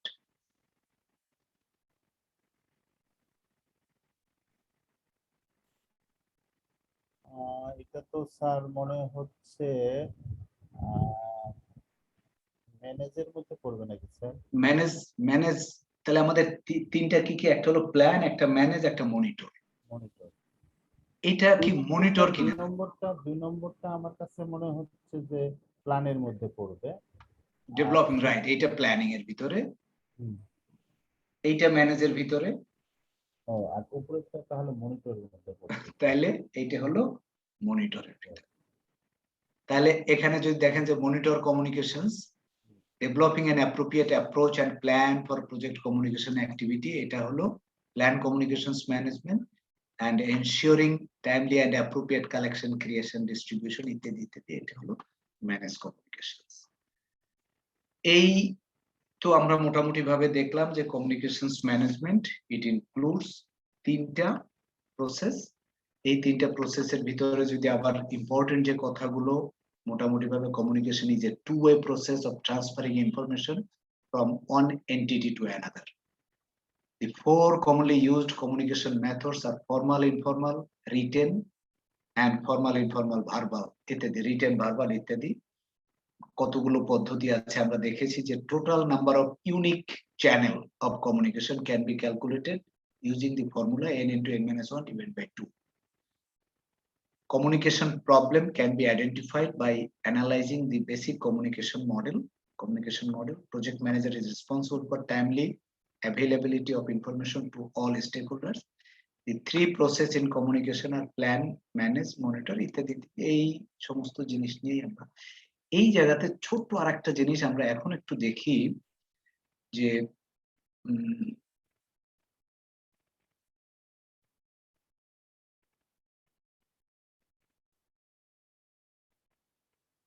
আমরা এখানে যতই যা বলি না কেন এটা কি দেখা তো যায় না বোধহয়। ওকে,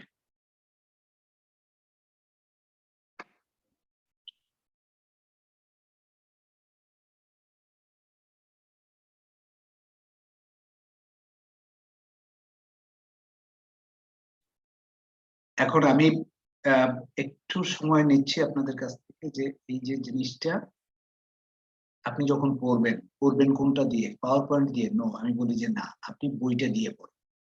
বইটা দিয়ে যখন আমরা মূল বইটা আছে এটা আবার একটু দেখাই দিচ্ছি, তাহলে এখানে যেগুলো আছে ওই একবারে এটা যে 5 বার পড়তে হবে, মুখস্থ করতে হবে তার কিন্তু কোনোটাই না।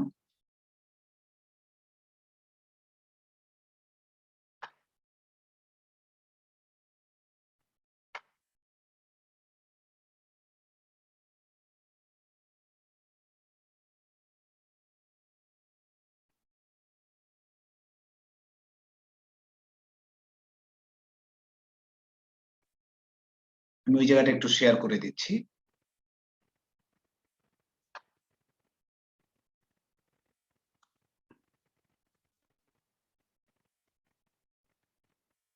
অর্থাৎ আমার যে কাজটা হলো এই কিন্তু বইটা আছে, আপনি যখন বসবেন পড়তে তাহলে কি হলো কমিউনিকেশনস ম্যানেজমেন্ট একেবারে যেভাবে লেখা দেখেন কমিউনিকেশনস ম্যানেজমেন্ট, এটা একটু বড় করে দেখাই।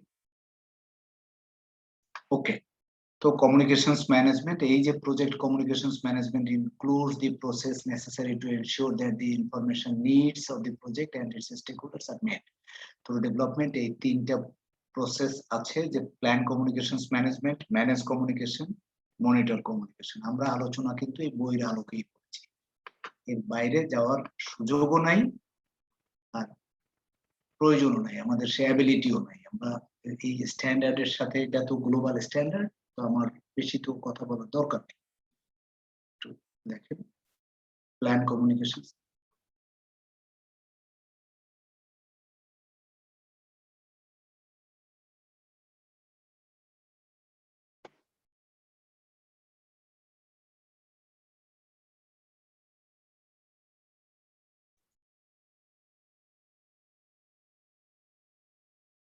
রাইট, ওকে। তাহলে এইখানে দেখেন এই যে তিনটা পরে, এরপরে আমরা বললাম যে এই তিনটে আছে প্রসেস, দরকার নেই এগুলো পড়ার। আপনি এইখান থেকে কোন জায়গাতে যাব, আমি এই জায়গাটাতে কিন্তু আমি খুব বেশি গুরুত্ব দিয়েছি যে কি কনসেপ্টস ফর প্রজেক্ট ম্যানেজমেন্ট। এই কি কনসেপ্টের কথাগুলো এই জায়গা থেকে 5 থেকে 6টা পৃষ্ঠা আপনি একটানা একটু করে যান। অর্থাৎ এই কি কনসেপ্টস এর এই জায়গাগুলো এই পর্যন্ত কমপ্লিট যখন হয়ে গেল, ইনক্লুশন ট্রেন্ডস দিলাম, বাস। তাহলে ওই পর্যন্ত পড়ার পরে এরপরে একেবারে সিলেক্টিভ মানে প্ল্যান কমিউনিকেশনের ক্ষেত্রে এই যে তিনটা সেন্টেন্স নিয়ে দেখলাম, একবার না পড়লেও আপত্তি নেই, এই জায়গাটাতে একটু দেখলাম, এর ভিতর থেকে যে ইম্পর্টেন্ট যে কনসেপ্ট গুলো সেইগুলো এইটা আপনি দেখলে চাইলে দেখতে পারেন। এই যে অর্থাৎ এইখানে যে an effective communications management plan that recognizes the diverse information needs of the project stakeholders is developed early in the project life cycle. Communications management প্ল্যানটা কিন্তু একেবারে শুরুর দিকেই করতে হবে, প্রাথমিকভাবে। It should be reviewed regularly and modified when necessary, when the stakeholder community changes or at the start of each new project phase. প্রত্যেকটা phase যখন শুরু হবে তখনও কিন্তু এটা আবার ওকে। On most projects, communications planning is performed very early during stakeholder identification and project management plan development. এই যে stakeholder management এটা কিন্তু শুরুতেই।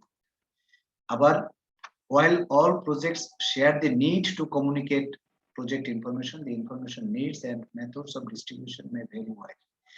এইটা দিয়ে আমরা বাস, এরপরের এই সমস্ত জিনিস পড়ার দরকার নেই কোনো, এটা সময় দিয়ে এটা নিয়ে আপনার এত ভয় পাওয়ারও কিছু নেই, কোনো কিছু যন্ত্রণা নেই। এখান থেকে দুই একটা কনসেপ্ট যদি আপনি দেখেন যে ঠিক আছে আমরা একটু দেখতে চাই, যেমন এইখান থেকে কমিউনিকেশন, আপনি এই কমিউনিকেশন মডেলের কথাটা বললাম যে এই যে মডেল এনকোড ট্রান্সমিট, ঠিক আছে এইটা একটু দেখি একটা মডেল কেমন করে দাঁড়ালো, এই যে অ্যাকনলেজমেন্ট ফিডব্যাক ইত্যাদি রেসপন্স দিয়ে এই যে চিত্রটা, এই সেই চিত্রটা দেখা, এটা দেখে যদি মজা লাগে তাহলে একটু এখান থেকে একবার এই চিত্রতে যা আছে সেই কথাটাই কিন্তু এখানে লেখা আছে, আর কিছু। কারণ কি এইখানে দেখেন cross cultural communication present challenges two ensuring that the meaning of the message has been understood. Differences in communication style can arise from differences in working methods, age, nationality, professional discipline, ethnicity, race, gender. People from different cultures communicate using different language. এই সমস্ত কথাবার্তা এইগুলো, ঠিক আছে। তাহলে এইগুলো নিয়ে মোটামুটি আমাদের প্রজেক্ট কমিউনিকেশনস ম্যানেজমেন্ট, এই কথাগুলো তো আমরা বেশিরভাগ জিনিসই আমরা আলোচনায় এসছে, যে আর যেগুলো আসেনি সব জিনিস যে লাগবে তা না, এইটু মোটামুটি দেখলে একটা basic understanding project communications management, manage communication.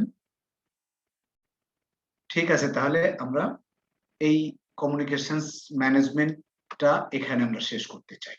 যদি আপনাদের কোনো কিছু আলোচনার থেকে থাকে, যদি আপনারা কোনো মন্তব্য যদি করতে চান, যদি মনে করেন যে এখানে আর কিছু, ব্যাস। স্যার জি স্যার, যখন কমিউনিকেশন সেন্ড করছে যে সেন্ডার, সে জি। পাঠাচ্ছে এনকোড করে, ফিরে আসার সময় কি ডিকোড হয়ে যাচ্ছে না শুধু রিসিপ্টটা ডিকোড? না, সে আসার পরে যে যখন পাবে সে তখন নিজের ভাষায় ওইটা কনভার্ট করবে। আবার যখন সেন্ড করছে তখন কি সে আবার রাইট, প্রথম তো নিজের বাংলা ভাষায় আমি লিখবো, বাংলা ভাষায় চিন্তা করবো, এরপরে আমি যখন পাঠাবো ইংরেজি ভাষায় ট্রান্সলেট করে পাঠাবো। ওইটা হলো মানে এখানে কমিউনিকেশনটা যখন মানে অন্য একটা দেশে আর একটা ভাষায় কথা বলবে তখন গিয়ে যন্ত্রণাটা হতে পারে আর কি। স্যার আমি একটু বলবো স্যার? হ্যাঁ হ্যাঁ হ্যাঁ, রাইট। স্যার এইটা হলো ওই যে এখানে হলো বেসিক কমিউনিকেশন মডেলটা এস্টাবলিশ করা হয়েছে আর কি। হ্যাঁ, আমরা টেকনিক্যাল ভাষা মানে আমরা যখন টেকনোলজি নিয়ে কাজ করি তখনও কিন্তু এই কমিউনিকেশন মডেলই কাজ করে। যে যেমন আমি একটা উদাহরণ দিই, হোয়াটসঅ্যাপে যখন একজন হ্যালো বললো, তখন কিন্তু ওইটা হ্যালোটা এনকোড হয়ে ভিতরে বলে যে এনক্রিপ্টেড ট্রান্সমিশন, হ্যাঁ, এনকোড Right. হয়ে চলে গেল ওই সাইডে। তখন কিন্তু ওই প্রান্তে হাই, একজন বললো হাই, তার মানে কি হাই বলার সাথে সাথে সে অ্যাকনোলেজ করলো, তখন কিন্তু কমিউনিকেশন চ্যানেলটা এস্টাবলিশ হয়ে গেল। Right. ঠিক একইভাবে কিন্তু আমরা কম্পিউটারে কমিউনিকেশন যখন করি প্রোটোকলে, একটাকে বলে 3 ওয়ে কমিউনিকেশন। হ্যাঁ, প্রথমে একজন হ্যালো বললো, আরেকজন রেসপন্স করে ওইটাকে হাই বলার পরে তার মানে কমিউনিকেশন চ্যানেলটা এস্টাবলিশ হলো যে এটা ঠিক আছে, তখন মূল কমিউনিকেশনটা চালু হলো। তখন যে সেন্ডার সে আবার কথা বললো, ওইটা আবার এনকোড হয়ে চলে গেল, মানে চ্যানেলটা হলো এনক্রিপ্টেড। যে কোনোটাই যদি এটা আমি মাল্টিকালচারের সাথে তুলনা করি, যে এটা একটা কমন কমিউনিকেশন মডেল আছে, তো ওই সাইডে গিয়ে আবার ডিকোড হয়েছে। প্রথমে যেটা হবে সেটা হলো হাই হ্যালোর মাধ্যমে কমিউনিকেশন চ্যানেলটা হলো, এটাই মেইন জিনিস। যখন অ্যাকনোলেজটা হলো, যে কোনো ভাবে আমরা যখন এমনি ল্যান্ড ফোনেও কথা বলতাম আগে, তখন কিন্তু একজন হ্যালো বললে অন্য সাইড থেকে যখন হ্যালো বলতো, তার মানে বুঝলো যে কমিউনিকেশনটা এস্টাবলিশ হচ্ছে, তখন কিন্তু কথা বলা শুরু হয় আর কি। তো এই জিনিসটা হলো এইটাই, একটা কমন কমিউনিকেশন মডেল এটাকে দেওয়া হয়েছে, জেনারেলি এভাবে হয়। আর মাঝখানে অনেক সময় যেমন আগে টিএনটি তে কথা বললে মাঝখানে কিন্তু নয়েজ আসতো, তারপর ইন্টারাপশন আসতো, ক্রস কানেকশন আসতো, এগুলিকে সব নয়েজ বলছে। কারণ এই নয়েজটা হলে তখন কমিউনিকেশন থেকে ডিসরাপশন করছে কিংবা কমিউনিকেশন থেকে একটু করছে, ব্যাহত করছে। এই টোটালটা একটা মডেল। এই মডেলটা যে কোনোটার সাথেই কম্পেয়ার করা যায়। আমার মনে হয় এখন ক্লিয়ার হয়েছে অনেক, না? Right, right. এবং ওই নয়েজটা কিন্তু যে শুধুমাত্র টেকনিক্যাল নয়েজ তা না, হ্যাঁ, যে যে কোনো কোনো ভাবে নয়েজ, যদি বাইরে থেকে ধরেন একটা পাখির আওয়াজ আসলো, কেউ কথা বলছে, কিংবা Right. বাইরে থেকে, মানে ওই বা কেউ মোট কথা ওই বাধা দিচ্ছে, কমিউনিটিকে এক্সপ্লোর করা। কেউ বাধা দিচ্ছে, সেটাও কিন্তু নয়েজ হিসেবেই যাবে। জি, ঠিক আছে, যেমন এইটা একদম ক্লিয়ার কনসেপ্ট যে হ্যালো আর হ্যালোর উত্তরটাই আমরা যখন কম্পিউটারে কাজ করি, ঠিক এই হ্যালোই পাঠানো হয়, উল্টা দিকে একটু ইকো পাঠানো হয়, তখন মানে একইভাবে কাজ করে আর কি। হ্যাঁ, তারপর কমিউনিকেশনটা হয়, 3 ওয়ে কমিউনিকেশন বলা হয় এটাকে। এইভাবে মডেলটা কাজ করে আসলে। জি, রাইট। ঠিক আছে, তাহলে মোটামুটি ভাবে আমরা কমিউনিকেশনস রিলেটেড যে সমস্ত বিষয়গুলো মোটামুটি এখানেই আমরা শেষ করতে চাই। সো প্রিয় সহকর্মীবৃন্দ, আমরা আজকে আরেকটা চ্যাপ্টার শুরু করতে চাই। আমরা জানি না যে এটা একদম শেষ হয়তো করব না, মোটামুটি একটা দিয়ে দেই, তারপরে বাকি যেটুকু থাকবে এটা আমরা নেক্সট ক্লাসেও আলোচনা করব, কারণ অন্য আরেকটা জায়গাতে কিছুটা সময় নেব। জি, একদিনে বেশি হয়ে যাবে না একটাই রাখবেন? হ্যাঁ, একদিনে কি বেশি হয়ে যাবে? আচ্ছা, অন্যরা বল। ওকে, তাহলে আমরা একটা ছোট্ট কাজ করি, জাস্ট স্ট্রাকচারটা একটু বলে দিই। ঠিক আছে, স্ট্রাকচারটা risk management, so that next ক্লাসটাতে আমরা নেক্সট ক্লাসেও আসলে আমাদের আরেকটা যেটা আছে সেটাও একটু ছোটই তুলনামূলকভাবে, প্রকিউরমেন্ট। আমরা সবাই এখানে মাস্টার প্রকিউরমেন্টের, তো সুতরাং অসুবিধা নেই, ওটা অল্প সময়ই লাগবে। তো আমরা নেক্সট ক্লাসটাতে রিস্ক দিয়ে শুরু করব, বাট প্রকিউরমেন্ট দিয়ে শেষ করে ফেলবো। তাহলে রিস্কটা যদি একেবারে পুরো প্রথম থেকেই শুরু করতে চাই তাহলে অনেক বেশি সময় লাগবে, তো অন্তত পক্ষে ফান্ডামেন্টালস গুলো একটু আলোচনা করে ফেলি। রিস্ক তো একটা শব্দ আমরা বলি যে risk is an uncertain event. If it happens, it can bring positive as well as negative for the organisation, for the project. তো যাই হোক, একটা হলো যে আমরা প্রজেক্ট রিস্ক ম্যানেজমেন্ট দেখেন, project risk management includes the process of conducting risk management planning, identification, analysis, response planning, response implementation and monitoring risk on a project. তার মানে, এবং এইখানে একটা কথা যে আমাদের মোট যেন প্রসেস ছিল কয়টা দেখেন, 49টা, 49। এই 49 এর ভিতরে রিস্কের ভিতরে আসছে 7টা, অনেক বড়। তবে ভয়ের কিছু নাই, এই যে 7টা প্রসেস, তার মানে যে একেবারে দিন রাত সমস্ত সময় এখানে নিয়ে নেবে তা না। তবে রিস্ক নিয়ে কিন্তু অনেকগুলো প্রফেশন আছে, যেমন এর আগের দিন আমরা কোয়ালিটির কথা বলেছিলাম, তো কোয়ালিটি ম্যানেজমেন্ট আমরা এখানে অল্প একটু নিয়ে এসেছি। প্রজেক্ট ম্যানেজমেন্টে 3টা প্রসেস বা 4টা প্রসেসের ভিতরে কোয়ালিটি ম্যানেজমেন্টটা কমপ্লিট করার চেষ্টা করেছি, বাট কোয়ালিটি নিয়ে কিন্তু স্ট্যান্ডার্ড বা কোয়ালিটি নিয়ে প্রফেশনই আছে অন্তত পক্ষে 10টা। বিভিন্ন রকমের কোয়ালিটির কোনো শেষ। তো রিস্কেরও কিন্তু এরকমের একটা জায়গা। তো আমরা প্রজেক্ট ম্যানেজমেন্টে কি করব, অল্প কিছু কিছু জিনিস এখানে নিয়ে এসেছি। এরপরে রিস্ক ম্যানেজমেন্টে যারা স্পেশালিস্ট হবে, রিস্ক স্পেশালিস্ট আজকাল কিন্তু বড় বড় ইভেন্ট ব্যাংকেও কিন্তু এটা আপনারা অনেকেই জানেন, আমি জানি যে আপনারা ওইটা ইচ্ছা করলে ইয়েও করতে পারবেন, সাপ্লিমেন্টও করতে পারবেন। রিস্ক দিয়ে কিন্তু তাদের আলাদা একটা ডিপার্টমেন্ট, মানে এই প্রজন্মের যে নতুন নতুন যে ব্যাংকগুলো রিস্কের জন্য আলাদা ডিপার্টমেন্টই তারা করে ফেলছে। তো যাই হোক, একটা হলো যে রিস্ক ম্যানেজমেন্ট, এখানে দেখেন 7টা প্রসেস। প্ল্যান রিস্ক ম্যানেজমেন্ট, তো প্ল্যানিং প্রত্যেকটার ক্ষেত্রে, এই যে প্ল্যানিং এর ক্ষেত্রে এর আগের দিন মনে আছে যে আমাদের যেটা বলছিল যে হাউ দিয়ে একটা শব্দ আছে, how to conduct. Plan risk management মানে the process of defining how to conduct risk management activities for a project. Risk management activities how to দিয়ে শব্দটা প্ল্যানের জায়গায় এই how to শব্দটা থাকে, how to conduct risk management activities for the project।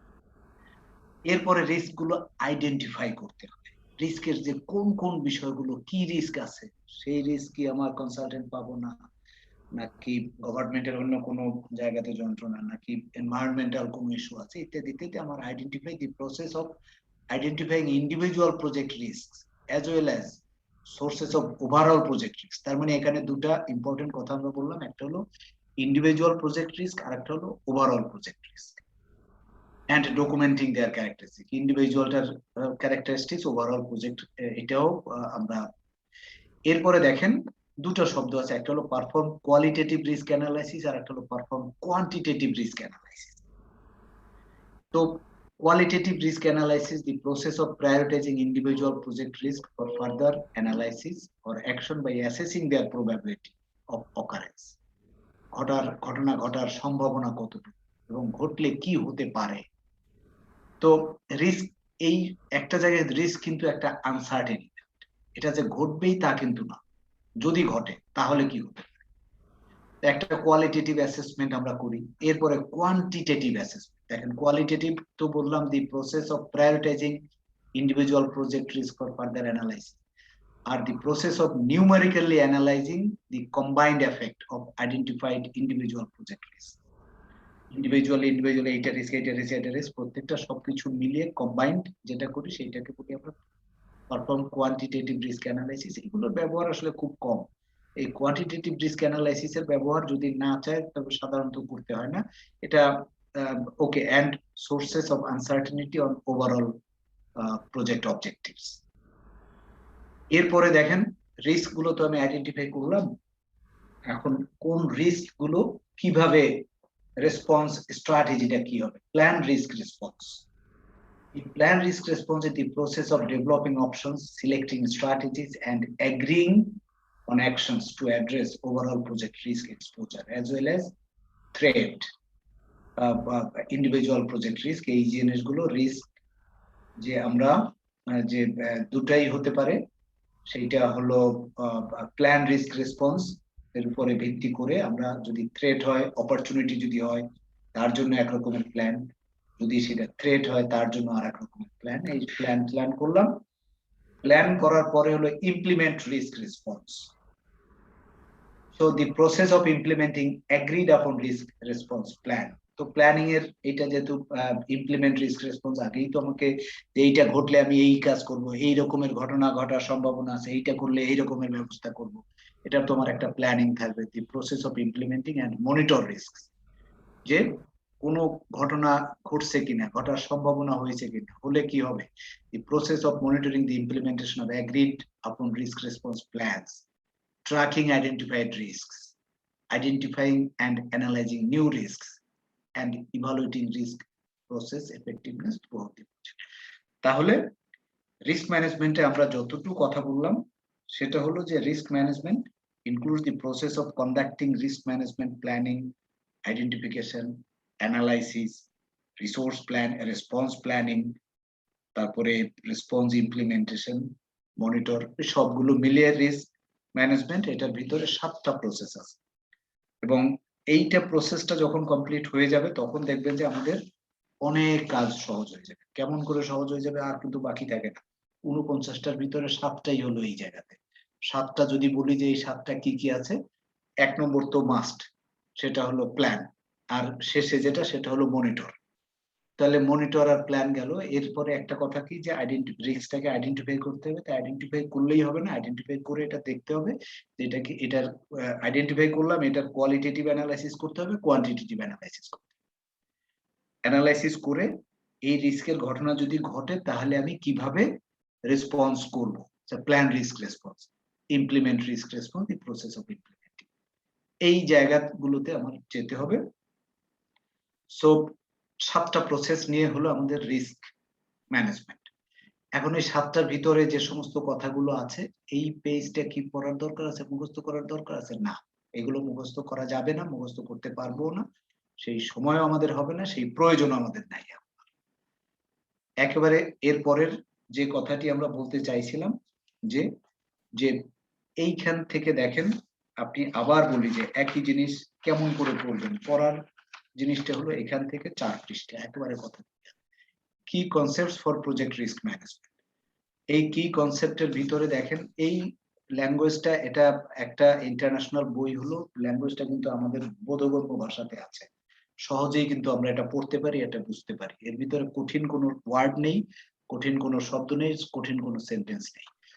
All projects are risky since they are unique undertakings with varying degrees of complexity that aim to deliver benefits. Project to benefit, ওইটাকে target করেই আমরা করি risk. They do this in a context of constraints and assumptions while responding to stakeholder expectations that may be conflicting and changing.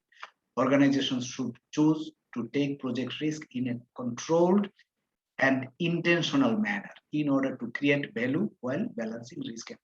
তো এখান থেকে আমরা risk কি concepts and risk management, এটা ইন্ডিভিজুয়াল প্রজেক্ট রিস্ক বা ওভারঅল প্রজেক্ট রিস্ক। তো individual মানে কি, একটা প্রজেক্টের রিস্ক করলাম আমরা, আমাদের প্রজেক্টে 5টা কম্পোনেন্ট, 4টা কম্পোনেন্ট, এই কম্পোনেন্টের যখন ইন্ডিভিজুয়াল এই কম্পোনেন্টে বা এই অ্যাক্টিভিটিসে, সেইটা ইন্ডিভিজুয়াল। এর এই যে দেখেন, risk, individual project risk is an uncertain event or condition. If it occurs, has a positive or negative effect on or more project objective. R overall project risk বলতে কি বুঝাই, the overall project risk is the effect of uncertainty on the project as a whole, arising from all sources of uncertainty, including individual risk, এরপরে representing the exposure of stakeholders to the implementation of variations in project outcomes, ইত্যাদি ইত্যাদি। তো এই একটা page, তো আমরা যে কাজটি করব সেটা হলো trends and emerging ambiguity, variability, risk resilience, integrated risk management, tailoring considerations, সব জায়গায় এরকম considerations for agile approach এর সাথে আবার রিস্কের যে বিষয়গুলো আছে সেটাও আমরা এখানে নিয়ে agile। এই 5 পৃষ্ঠা হলো আমার প্রত্যেকটা নলেজ এরিয়া থেকে পড়া। এখানে নতুন যে শব্দটা, যে কন্ডিশন, যে considerations for agile and adaptive environments, high variability environments by definition incur more uncertainty and risk. To address this projects manage, তো এইটা আমরা কমপ্লিট করে এরপরে যখন যাব, দেখেন এই যে 7টা নলেজ এরিয়া আছে, 7টা নলেজ এরিয়ার ভিতরে প্রত্যেকটা কিন্তু এই যে প্ল্যান রিস্ক ম্যানেজমেন্ট, এই যে 3টা সেন্টেন্স, অর্থাৎ বইটা কিন্তু আমরা চেষ্টা করেছি যে বইটাকে আপনাকে সহজ করে আপনার সামনে উপস্থাপন করা। Plan risk management is a process of defining how to, এই যে প্ল্যান রিস্কের ক্ষেত্রে ডেফিনেশনের ক্ষেত্রে how to conduct risk management activities for. The key benefits for this process is that it ensures that the degree, type, and visibility of risk management are proportionate to both risk and the importance of the project to the organization. This process is performed once or at predefined points in the project. এই planning এর কাজটা কিন্তু সার্বক্ষণিক, আমরা প্রত্যেকটা প্রসেসের ভিতরে দেখেছি যে প্ল্যানিং বা 1 নম্বর যেটা আছে সেইটা কিন্তু সব সময় করা যায় না, বাট প্ল্যান রিস্ক এর পরের যে চ্যাপ্টারটা আছে সেইটা যদি আইডেন্টিফাই রিস্ক, ওটা দেখবেন যে ওটা একেবারে through out the project. But এইখানে কিন্তু প্ল্যান যে কি, এই যে রিস্ক ম্যানেজমেন্ট প্ল্যান যে আমরা বানাবো, এটা যদি প্রতিনিয়ত যদি চেঞ্জ করি তাহলে আসলে হবে না। এই জন্য বলা হয় the process is performed once or at predefined points in the project, একবার বা এটা। ঠিক আছে, তাহলে এইরকম ভাবে আমাদের বাকি যে এইটা প্ল্যান রিস্ক রেসপন্স দেখে আমরা যদি মনে করি যে ঠিক আছে এটা একটু দেখি একবার দেখতে চাই, সো প্ল্যান রিস্ক রেসপন্স এর ইনপুট গুলো কি আসবে? এই ইনপুট হলো project charter, project management plan, stake holder register and EFOP। এটা দিয়ে প্রজেক্ট ম্যানেজমেন্ট প্ল্যান, তার মানে রিস্ক ম্যানেজমেন্ট প্ল্যানটাই আসবে। তো যাই হোক, এখান থেকে আমরা এরপরে ইনপুট আউটপুট এই সমস্ত এইগুলো প্যান এগুলো অত বেশি আর দরকার নেই, এগুলো বেশি ভিতরে ঢুকেন না। যে দুই একটা শব্দ একটু ইন্টারেস্টিং মনে হবে, সেই দুই একটা শব্দ আসলে কি বলতে চাইছে, যেমন risk management plan.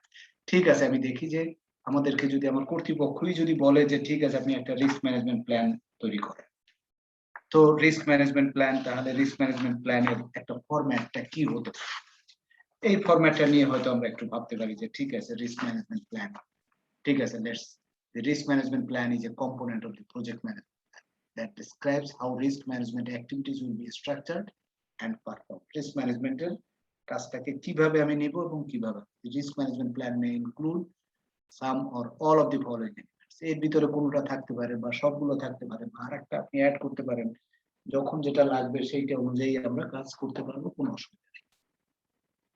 Risk strategy, methodology, roles and responsibilities, funding, timing, risk categories.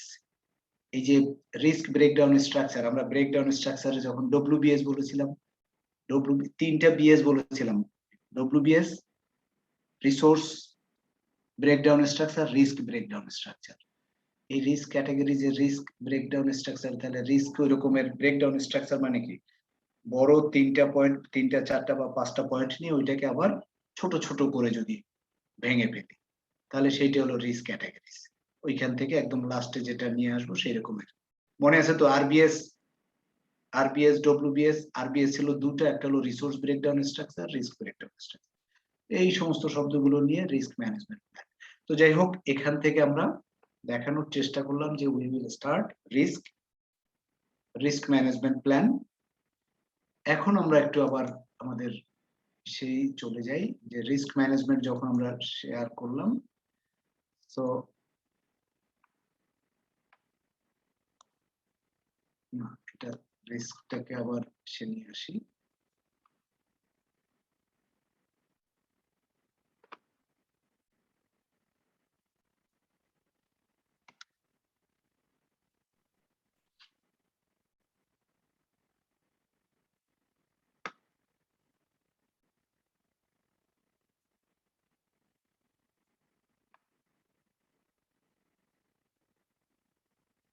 Right, আমরা রিস্ক ম্যানেজমেন্ট প্ল্যান যখন আলোচনার ভিতরে নিয়ে আসি, risk management plan,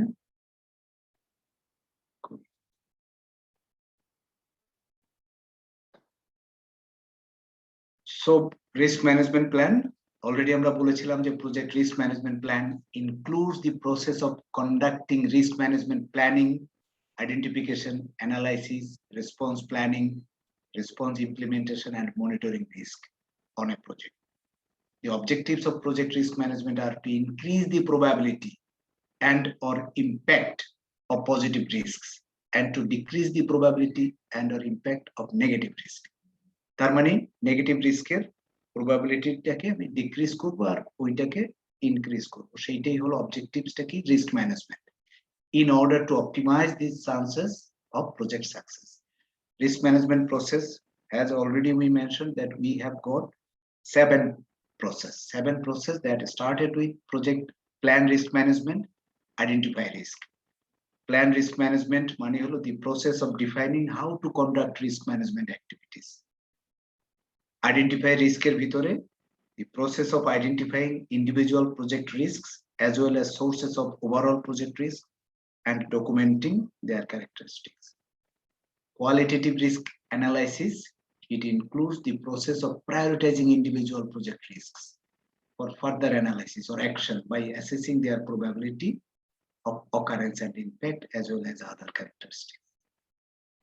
Quantitative risk analysis, the process of numerically analyzing the combined effect of identified individual project risk and other sources of uncertainty. Plan risk response, based on the analysis we can plan actually the process of developing options options, selecting strategies, and agreeing on actions to address overall project risk exposure as well as treat individual project risk. Implement risk response এর ভিতরে the process of implementing agreed upon risk response and monitor risk এর ক্ষেত্রে আমাকে দেখতে হবে যে আমি কোথায় আছি। The process of monitoring the implementation of agreed upon risk response plans, tracking identified risks, identifying and analyzing new risks, and evaluating risk process effectiveness throughout the project. এই 7টা প্রসেস, ভয় পাওয়ার কিছু নেই, এটা একটা নতুন একটা এরিয়া। আমরা আসলে রিস্ক ম্যানেজমেন্ট নিয়ে যে খুব বেশি কাজ করি তাও করি না, তো তবে রিস্কের যে অনেকগুলো কাজই আমরা করি। আমরা যারা প্রজেক্ট ম্যানেজমেন্টে কাজ করি, প্রজেক্ট ম্যানেজার, প্রজেক্ট ডিরেক্টর, সার্বক্ষণিক রিস্ক বা আনসার্টেন ইভেন্ট গুলোকে নিয়ে বিবেচনায় নিয়েই আসলে কাজ করেন। তো আমরা বলেছিলাম যে risk is an uncertain event or condition that if it occurs has a positive or negative effect on or more project objective. Kotha clear? Risk is always in future. Risk involves uncertainty. It may or may not occur. রিস্কের ঘটনা যে ঘটবেই তা কিন্তু না, কারণ ওটা রিস্কের probability দিয়ে যেহেতু আমরা বুঝাতে চাই, সুতরাং এটা তো নাও তো ঘটতে পারে। There will be known risks and unknown risks. So known risk and unknown risk, দেখেন এই known আর unknown এরকম unknown এরকমের বিষয় কতগুলো আছে। Risk can be negative or positive and are identified as threats or opportunities. Threats হতে পারে, opportunities হতে পারে। Risk is considered from the moment the project is conceived. প্রজেক্টটা নেওয়ার সাথে সাথে রিস্কের বিষয়গুলো বিবেচনায় নিতে হয়।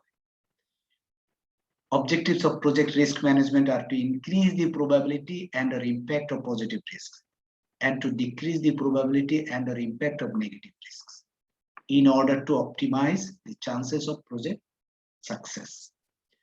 So এটা আমরা এরপরে দেখেন after completing এটার পরে কি হবে, আমরা কি করব, list the various categories of risk, create and update a risk register. Risk registerটা assess the impact of risk, আমরা যে কোনটা ঘটলে কি হতে পারে, কি ইম্প্যাক্ট আছে সেটা আমরা করতে পারি।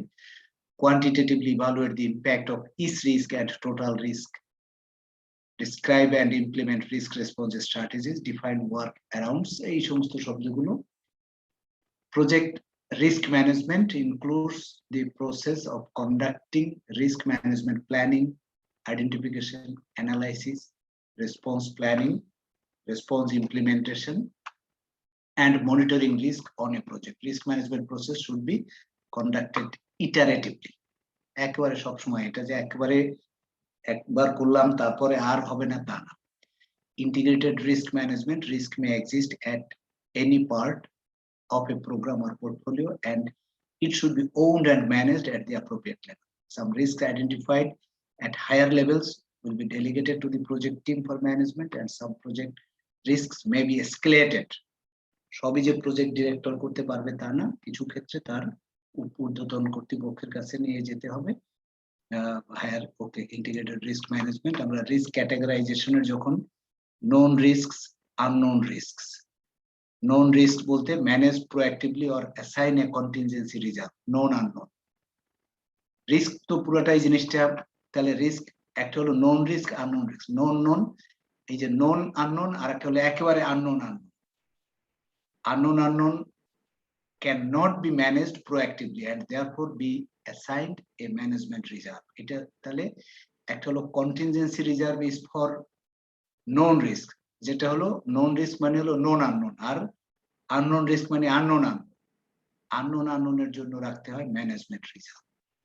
এই ক্ষেত্রে কিন্তু আমরা যে রিজার্ভ রাখি, কন্টিনজেন্সি রিজার্ভ রাখি, ম্যানেজমেন্ট রিজার্ভটা বেশিরভাগ ক্ষেত্রে আমরা রাখি না আমাদের প্রজেক্টে, বাট এটা একটা গ্লোবাল শব্দ, ইন্টারন্যাশনাল শব্দ, ম্যানেজমেন্ট রিজার্ভ।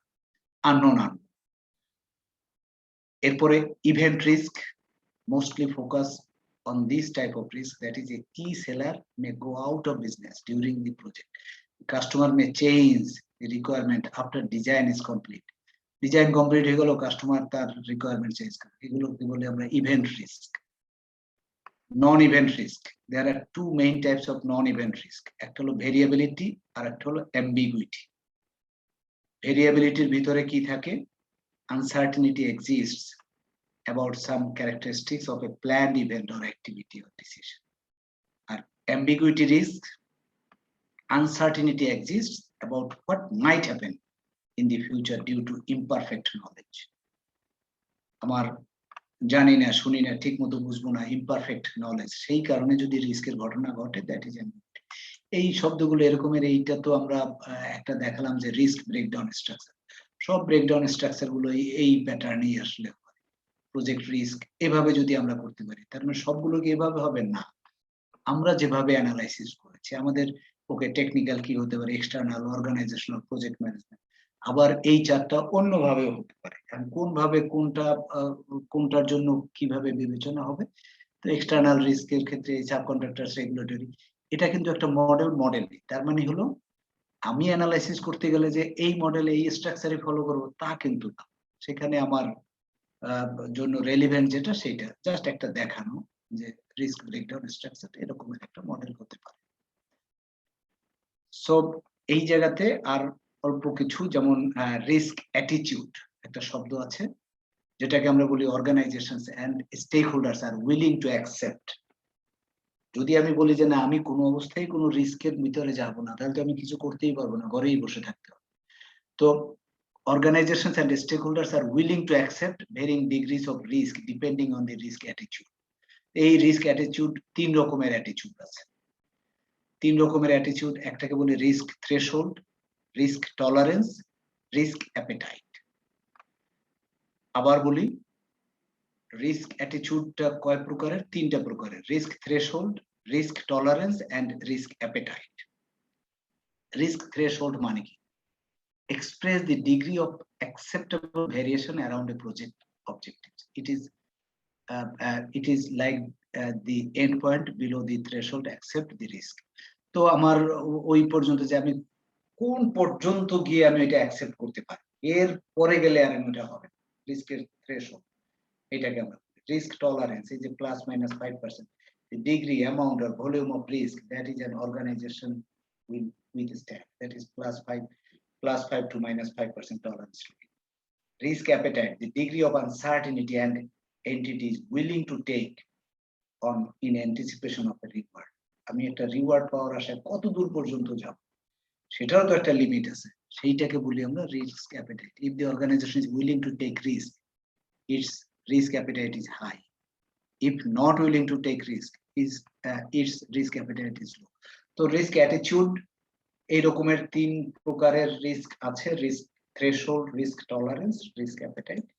তো এই পর্যন্ত আমরা মোটামুটি আজকে রাখতে চাইতেছি। এরপরের দিনে আমরা মোটামুটি ভাবে ইনিশিয়াল যে আলাপ আলোচনা হলো, বাকি প্ল্যান রিস্ক ম্যানেজমেন্টটা তো মোটামুটি একটু দেখলাম যে রিস্ক ম্যানেজমেন্ট প্রসেস।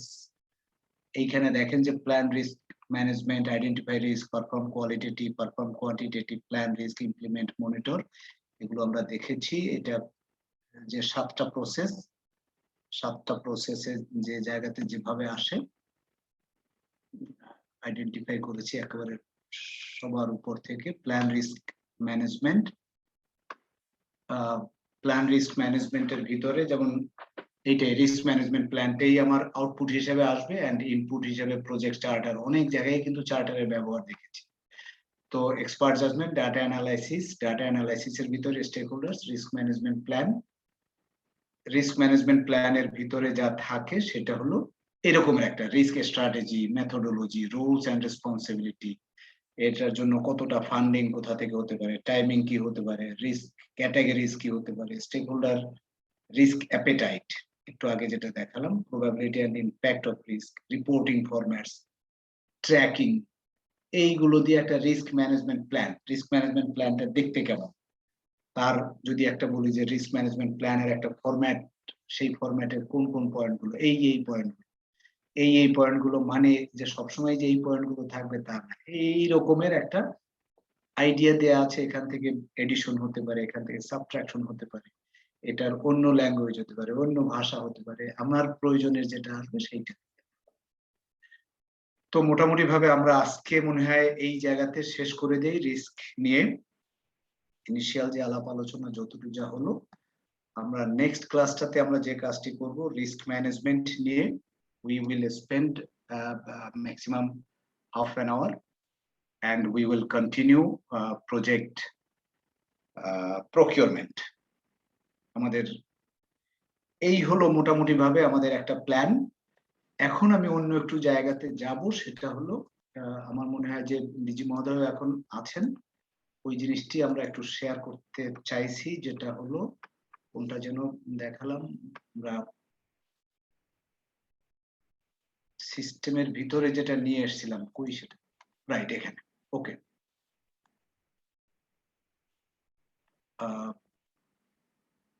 প্রশ্ন যেগুলো আছে আমরা অ্যাড করেছি। স্কোপ ম্যানেজমেন্টের কিন্তু এর আগে স্কোপ ম্যানেজমেন্ট আমরা যেদিন পড়িয়েছিলাম 1 থেকে 50 পর্যন্ত প্রশ্ন দিয়েছি, তারপরে আরো বেশ কিছু প্রশ্ন, অর্থাৎ পুরো প্রশ্নই এখন কিন্তু এই সিস্টেমের ভিতরে আছে। স্কোপ ম্যানেজমেন্ট আগের যে প্রশ্নগুলো আছে তার বাইরে আরো এখানে বেশ কতগুলো প্রশ্ন আছে, এখানে আপনি একটু সময় করে এখন থেকেই আস্তে আস্তে ঢুকতে হবে। এই যে শিডিউল ম্যানেজমেন্ট নিয়ে বেশ কিছু প্রশ্ন এখানে দিয়েছি, এইগুলোই টোটাল। তার মানে আমাদের এই সিস্টেমটাতে প্রশ্ন আছে টোটাল 1400 প্রশ্ন। 1400 প্রশ্ন প্রত্যেকটা নলেজ এরিয়া ভিত্তিকই আমরা দিচ্ছি, এভাবেই দিয়ে যাব। তো এর পরে যে কাজটি করব সেটা হলো, এখন তো নলেজ এরিয়া ভিত্তিক, এই সপ্তাহটাও নলেজ এরিয়া ভিত্তিক, তারপরে কিন্তু কম্বাইন্ড সবগুলো মিলিয়ে একটা প্রশ্ন কিভাবে হতে পারে সেই জিনিসগুলো শেয়ার করব। তো সেই জিনিসগুলো শেয়ারিং এর আগে আপনি যদি একটু সময়, অনেক ব্যস্ততা তার ভিতরেও যদি এটা একটু করতে পারেন তাহলে জিনিসটা সুবিধাটা হবে। কমিউনিকেশনস যেটা আলোচনা করলাম, কমিউনিকেশনস রিলেটেড যে প্রশ্ন, কমিউনিকেশনস খুব ছোট্ট একটা চ্যাপ্টার, খুব সহজ একটা চ্যাপ্টার, একবার পড়লেই মোটামুটি ভাবে এটা হয়ে যাবে। এখানে কিছু প্রশ্ন আছে, এটা প্রশ্ন খুব বেশি না আমাদের কাছে, ওই যে টোটাল স্টকের ভিতরে এই যে 1 থেকে 50টা, আমার ধারণা যে 54 না 55টা প্রশ্ন আছে। যাই হোক, এটা দেখলে ক্লিয়ার হয়ে যাবে। তো এই হলো মোটামুটি ভাবে আজকের।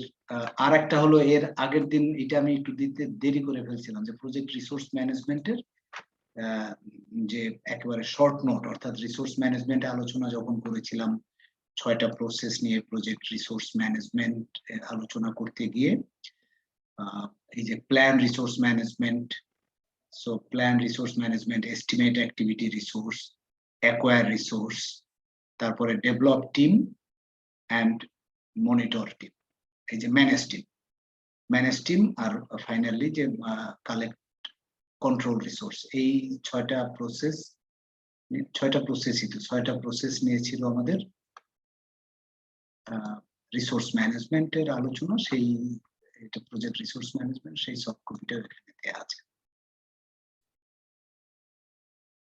এই হলো মোটামুটি ভাবে। এখন আপনাদের যদি কোনো মন্তব্য থেকে থাকে বা কোনো কিছু অ্যাড করতে চান, বা আমাদেরকে আরো আমরা কি করতে পারি সেটাও যদি কিছু আইডিয়াটা আমরা যে কাজটি করব সেটা হলো, আমরা বললাম যে 10টি নলেজ এরিয়া আমাদের আলোচনাটা আগামী সপ্তাহের ভিতরে শেষ হয়ে যাবে।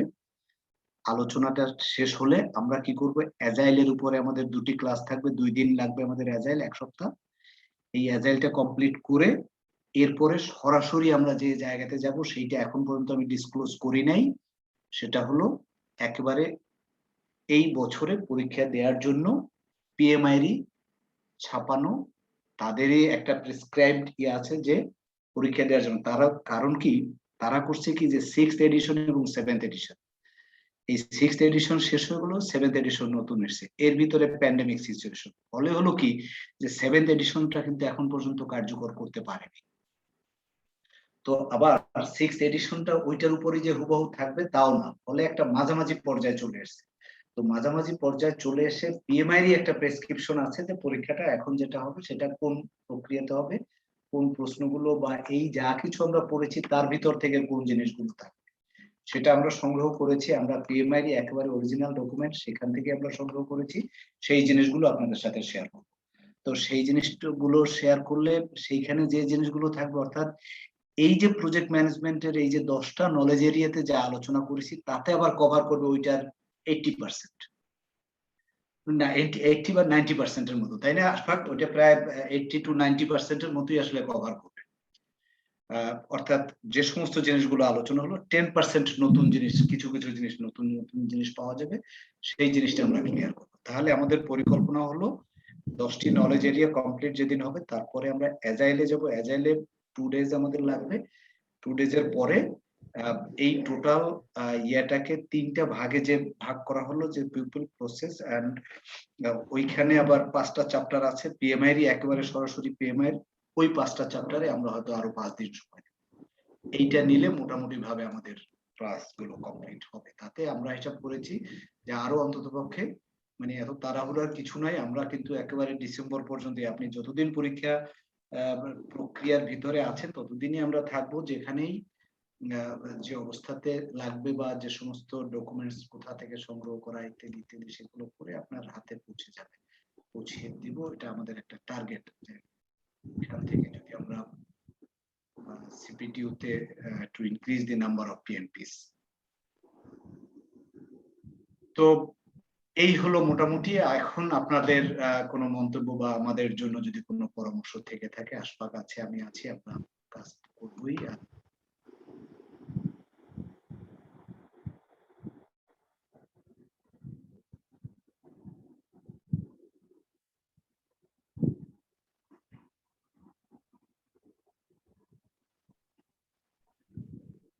আমাদের জন্য কি ডিজি মহোদয়ের কোনো পরামর্শ বা কোনো উপদেশ কিছু আছে কিনা, কিছু বলতে চান কিনা? Sir thank you sir. আমি আসলে কোনো পরামর্শ, কোনো কি বলে যে সাজেশন দেওয়ার যোগ্যতা রাখি না। আপনারা পড়াইতেছেন কষ্ট করে, এটাই হলো আমাদের সৌভাগ্য। আর এই যে যে প্রশ্নের যে সুযোগ করে দিচ্ছেন, এইটা আমার মনে হয় কোথাও পাওয়া ডিফিকাল্ট হবে। রাইট। এই যে এতগুলি প্রশ্ন কালেক্ট করে দেওয়া, এবং আমার মনে হয় এগুলো তো ফ্রি আসে না, এগুলো পে করছে। রাইট। এবং এটা আপনি পে করছেন বা কেউ পে করছে, এবং আমার বিশ্বাস হয়তো আপনি পে করছেন। জি। তো আমার যারা সহকর্মী আছে, আমরা একটু তাইলে এটাকে সিরিয়াসলি নিয়ে আমরা একটু চেষ্টাটা দেই আর কি। আমি আসলে পারতেছিলাম না, আসছি আপনার 7:45 বাসায় ঢুকছি, ঢুইকা লগ ইন করে এই যে শুয়ে পড়ছি, শুয়ে শুয়ে যা দূর পারছি আসলে কনসেন্ট্রেশন করতে পারতেছি না, শোনার চেষ্টা করছি আর কি। তো এইটা আমার কাছে মনে হয় যে আসলে আমাদের, আমি আগেও বলছি যে পড়তে হবে আমাদেরকে, কারণ কোশ্চেনের মধ্যে কিছু কিছু কোশ্চেন এত ট্রিকি থাকে যে একটা শব্দ পড়ার সময় যদি আমরা মিস করে যাই, ওই শব্দটার মধ্যে আনসার রয়ে গেছে আসলে কোশ্চেনের, ওই শব্দটা হয়তো দেখা গেল খেয়াল না করে মিস করে গেছি, আনসারটা ভুল হয়ে গেছে, এই আর কি। তো থ্যাংক ইউ আপনাদের স্যার। আমরা একবার আপনারা শেষ করলে আমার মনে হয় যে এরপরে অ্যাজাইলে কয়দিন নেবেন স্যার? অ্যাজাইলে লাগবে 2 দিন আমাদের। অ্যাজাইলে 2 দিন, এরপরে লাগবে আরো 5 দিন। অ্যাজাইলে 2 দিন, তারপরে লাগবে আরো 5 দিন। 5 দিন এটা কি জন্য স্যার? ওই যে 5 দিন ওই যে পিএমআই এর যে স্ট্রাকচার যেটা আছে, সেই স্ট্রাকচারে আমরা নিয়ে দিব এটা। অর্থাৎ এই যে 10টা নলেজ এরিয়া শেষ করে, 10টা নলেজ এরিয়া শেষের পরে অ্যাজাইলে 2 দিন, এবং এই 10টা থেকে আমার পিএমপি পরীক্ষার জন্য যেটা যেটা লাগবে পিএমআই এর প্রেসক্রিপশন অনুযায়ী, ওইটা একটা একেবারে ফরম্যাটে আছে, সেই জিনিসটা আমরা সংগ্রহ করেছি, ওইটাই লাগবে আরো 5 দিন। এটা কোনটা স্যার আমি বুঝতে পারি নাই, যে ওই যে পিপল, প্রসেস আর বিজনেস, রাইট, কি যেন এনভায়রনমেন্ট, রাইট। 48 আর কত যেন নাকি? হ্যাঁ, 42, 50, 8। জি স্যার। তো ওই বিষয়গুলো নিয়ে তাইলে আলোচনা করব। আমি আসলে স্যার মাঝে মাঝে চেষ্টা করি কোশ্চেনের ভিতরে ওই জায়গাটা আইডেন্টিফাই করতে আর কি, যেটা প্রসেস এরিয়া না পিপল এরিয়া নাকি এই বিজনেস, কি যেন আমি ভুলে গেছি স্যার, বিজনেস ওইটা আমি এখনই Environment, শেয়ার করে দিতে পারি, বাট না দরকার নাই স্যার, আমার মনে হয় একটু আস্তে পরে আস্তে দেন, একটু এটা পরে আস্তে আস্তে দেন, বেশি আবার আমরা তো লোড হয়ে যাবে। জি তো এগুলো আমরা একটু আগে দেখি, আমার মনে হয় তারপরে স্যার জি। দেন আর কি। রাইট, সেটাই করবো। খুব বেশি তাড়াহুড়ার দরকার নেই, আমরা মোটামুটি টার্গেট হলো ডিসেম্বরের ভিতরে ইনশাল্লাহ কমপ্লিট করে ফেলতে পারবো, অসুবিধা নেই। আর আরেকটা আমার পরামর্শ, আমাদের যারা সহকর্মী পরীক্ষার্থী আর কি, আমরা আসলে বেশি বিলম্ব করলে এটা হবে না কিন্তু। হবে না, রাইট। আমি এই যে মোটামুটি আমার মনে হয় আমি 70% কাছাকাছি চলে আসছিলাম যখন আমি গতবার অ্যাটেম্প নেই আর কি, কিন্তু এরপরে নানান কারণে আর এই যে 2 বছর লস হয়ে গেছে। আর এই যে মানে বাস্কেটবলের বাউন্সিং যখন বন্ধ হয়ে গেলে এটা রিবাউন্স করা খুব কঠিন হয়ে যায়। ঠিক ওই আর 2 বছর পরে এখন আবার দেখা যাক কতদূর কি করতে পারি আর কি। ইনশাআল্লাহ হয়ে তো যাবে। এইটা যদি টার্গেট না করে আমরা যদি আগাই, তাইলে আবার মনে হয় আচ্ছা দিব, ঠিক আছে আরেক মাস পরে, ঠিক আছে আরেক মাস পরে, দেন ডিফিকাল্ট হয়ে যাবে আসলে দেওয়াটা আর কি। জি তো দেখা যাক, আমরা চেষ্টা করি আর কি, স্যাররা অনেক চেষ্টা করতেছে, অনেক পরিশ্রম দিচ্ছে, অর্থ ব্যয় করতেছে, তো এইটা তো মিনিংফুল হইতে হবে আর কি। ইনশাআল্লাহ। Thank you sir, thank you সবাইকে। Okay, so thank you very much.